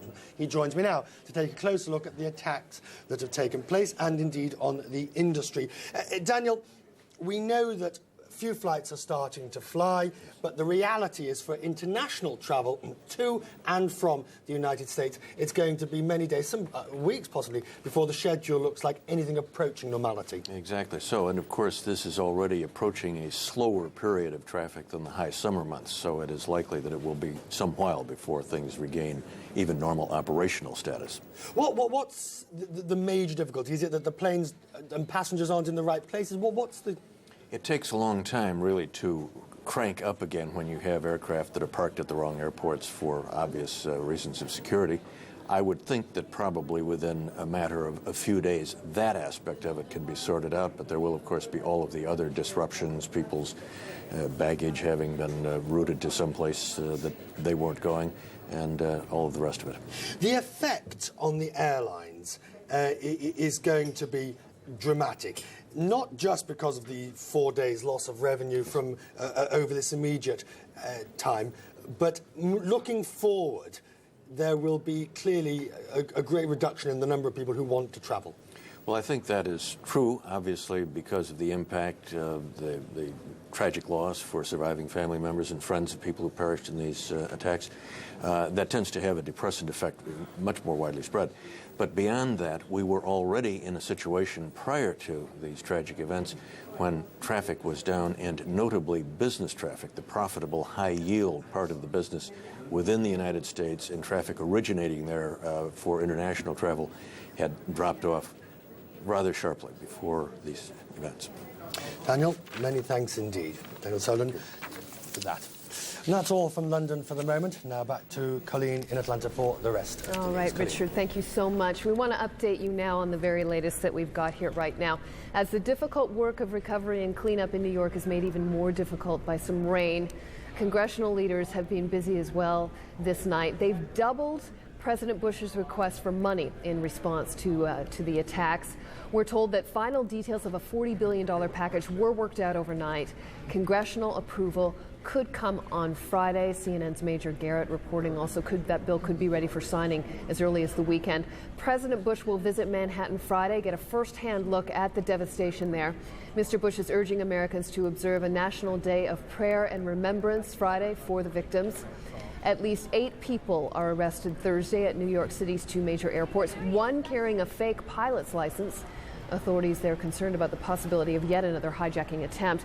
They also say 4 of those arrested were seen at one of the airports the day of the terrorist attacks. Sources tell CNN that on Tuesday the 4 fled as they were challenged at the ticket counter. Jim? All right, well, we want to go back to New York once again, live to our own Garrick Utley. He's been standing by there, taking the pulse of that city as it suffers through another day, a day waiting for word of survivors, hoping for the best and fearing the worst. Garrick? Jim, one of the paradoxes of this tragic week in New York City is that it's been perhaps one of the most beautifully, gorgeously beautiful weeks of the whole summer in terms of the weather. In fact, this week the highs were in the upper 70s, not a single cloud in the sky. Even that morning, you'll recall when those planes hit those towers, the Twin Towers in lower Manhattan. And it's an indication of the shock that really nobody that I know in New York could enjoy that good weather, could even look up in the blue sky and have a happy thought. Well, now the weather has changed. A short while ago, there were thunder showers and lightning storms coming through. It affected the work. We want to go back to Gary Tuckman, who's downtown, to give us not only the latest weather report, but how that's impacted on the work there. Gary? Well, Garrick, it's still thundering and lightning. The rain is starting to come down hard once again. It is getting colder, and it's very windy, and it's making a miserable scenario even more miserable for the searchers behind me. That's the scene. You can see the floodlights. You can see the smoke continuing to billow. And when you get close to the scene, you see the huge mountains of rubble that are 75 feet tall at some points, and you see that steam coming up. It really looks like a scene from hell. The number one goal of the 1,000 to 2,000 searchers and rescuers who are there at any given time is to find survivors. And unfortunately today, the news was not good. There were no survivors found in the rubble. There was some news earlier today that excited many people. And it's the anatomy of a story we want to tell you about. There was some confusion. Rescuers on the scene saw 5 firefighters, they say, being pulled out of the rubble. They assumed these were survivors from the Tuesday terrorism incident. Police and hospital officials confirmed the story, but as it turned out, it was confusion because while the people on the scene saw firefighters being pulled out, it turns out they had gotten trapped while participating in the rescue today. There was so much rubble, there's lots of potential for that to happen. So what happened was these firefighters were rescued, but they were rescued from being trapped a few hours earlier. They had not been there since Tuesday. To confirm the number of people, we can't even do that right now. It was between 2 and 5 firefighters found today who had been trapped today. But once again, they were not there since Tuesday. And what's very frightening about this entire situation, in addition to no survivors being found today, is that it's very likely that there are up to 4,700 bodies still buried in the rubble just 3 blocks behind me. Another concern for the people who are there in the scene, there are 3 buildings that are felt to be structurally unsound. There's a possibility, and we emphasize possibility, it may not happen, but there's a possibility they could come down. So there have been some times over the past 2.5 days where all the people there have been forced to evacuate the scene. We've talked to many emergency and rescue workers since we've been here. One man I talked to today had a story to tell me. He said that he found some parts of the United and American Airlines planes. He found the parts, he turned them over to the FBI, but he said that wasn't the most important find he made today. He said he found a Raggedy Ann doll. And he said when he did that, it brought tears to his eyes. Garrick, back to you. Gary, just one question, a footnote, if you will. It's certainly not the most important thing right now, but the workers who were there, there are about 1,000 on each shift, we've been told, working these 12-hour shifts. Whose payroll are they on now? Of course, some are city employees, the fire department members, but they're specialists from all kinds of private concerns, bringing their expertise to bear there. Do their companies pay it? Is this a contribution? Is the city going to pay it? Is the federal government going to come in and pick up the tab? What's happening in most cases, Garrick, you do have your New York City police officers and firemen, and you also have police officers and firemen from other municipalities in the New York area. Their departments pay them. When you have people here whose jobs have nothing to do with participating in a rescue like this, presumably, in most cases, their employers are still paying them to be here, participating in such an important venture like this one. Thank you very much, Gary Tuckman there on the scene. Of course, what this shows us is that there are so many things in our daily lives we simply take for granted. For example, you flip a switch on the wall, an electric light comes on. You turn the faucet in your bathroom, and hot and cold running water comes pouring out. You have a fire in your home, and the fire department comes. Well, in New York City these days, New Yorkers no longer take that for granted. They've grown to appreciate the members of the New York City Fire Department for all they've done and the sacrifices they have made. Here's Richard Blystone. These are the guys who run up the fire escape when everybody else is running down. The men who will get you out of an inferno 50 stories in the air or die trying. 30 men from this Midtown Manhattan firehouse may have died trying. They were among the first to reach the trade towers Tuesday, and they haven't come back. So as you can see, the neighborhoods had an outpouring of love for us. Night and day they come to leave a flower, light a candle. I felt I did something, yes. I felt like I did something. Hard-boiled New Yorkers. When I was sitting out on somebody's car over there in disbelief, I had my head in my hands, and I felt somebody just kind of give a little squeeze on my arm. I look up, and it was just somebody walking past. Total strangers, like this woman from Argentina, who says she had to come and touch the firemen. They're heroes, she says. They gave their lives, poor things, to save other people. These students from Montreal were here on a night on the town early Tuesday. We happened to walk by, they're smiling. We said, hey, how's it going? Nice to meet you. We got on the truck, we took pictures, everybody was happy. And now we hear that some of the people who we met might be missing. They were the first ones to go. It's just devastating. It's like, I can't believe we were here like 6 hours before this with those people. You don't think much about firemen until you need them. But people are making up for that today, not waiting for a memorial to be built. They've created one outside the firehouse, more vibrant and more moving than anything a sculptor could carve out of stone. Their courage and fearlessness just sets an example for the world. It's very, very powerful. And I'm honored. I'm honored to know they're just down the street from me. If your friends are missing, it's a hard wait. A small distraction, in the words of support, the presence of food and flowers, and this present from Parsippany, New Jersey, to replace one of the station's 5 lost trucks. Whatever you need it for, you got it. We just bought a new one. This is up for sale. You guys want it, you're more than welcome to it. We're still in business. Guys are going out. That's what we have to do. Protect the people, the city. And so, those lucky enough to have done more than wait go home for a rest. Because it's not over. And it would be nice to think that in times to come, when the memories come flooding back, they will remember these as well. Richard Blystone, CNN, New York. A very well-deserved tribute there from Richard Blystone. Also, this note on the political front in New York City. Last Tuesday was primary day. There's an election for mayor coming up at the end of this year. Mayor Giuliani cannot succeed himself. He's already served his allowed 2 terms. The polls opened early. Many New Yorkers are out there doing their Democratic, or in this case, Republican duty, either party in the primary election. Then at 8:45, it happened. The planes began to strike the towers. Elections were called off. Well, now the city has rescheduled the primary vote for September 25th. But if you voted last Tuesday in those early morning hours, you're going to have to go back and vote again, do it all over again, which at least will give those New Yorkers who are out early casting their ballot that very rare, perhaps once-in-a-lifetime opportunity to vote twice in the same election, even if their ballot will only be counted once. Jim, back to you.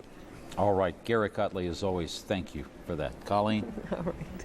Thank you both. Well, jazz and blues musician Wynton Marsalis and his band joined in playing a rendition of the U.S. national anthem at the Hollywood Bowl in Los Angeles. Marsalis and his music is about the blues.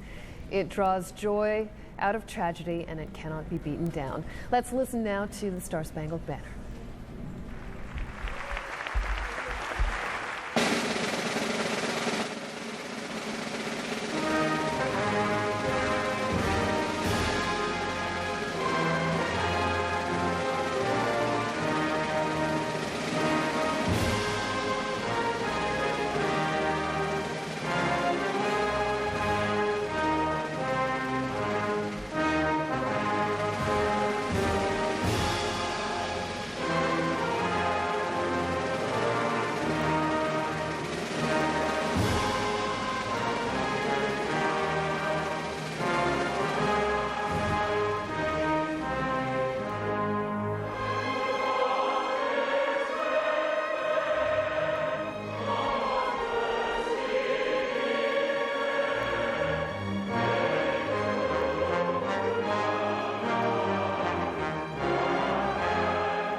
On that note, we are done for the evening. It is time for Jonathan Mann and Relisa Vasilova to step in to continue CNN's special coverage.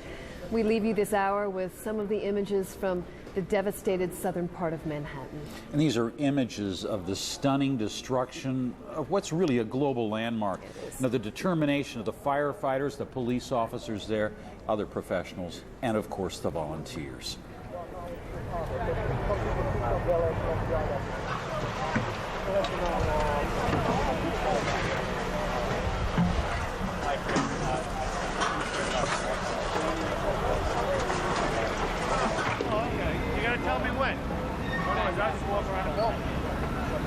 Never in my wildest imagination did I think this building was going to come down. I really believed in my heart that we were here to save people, not to carry our brothers out.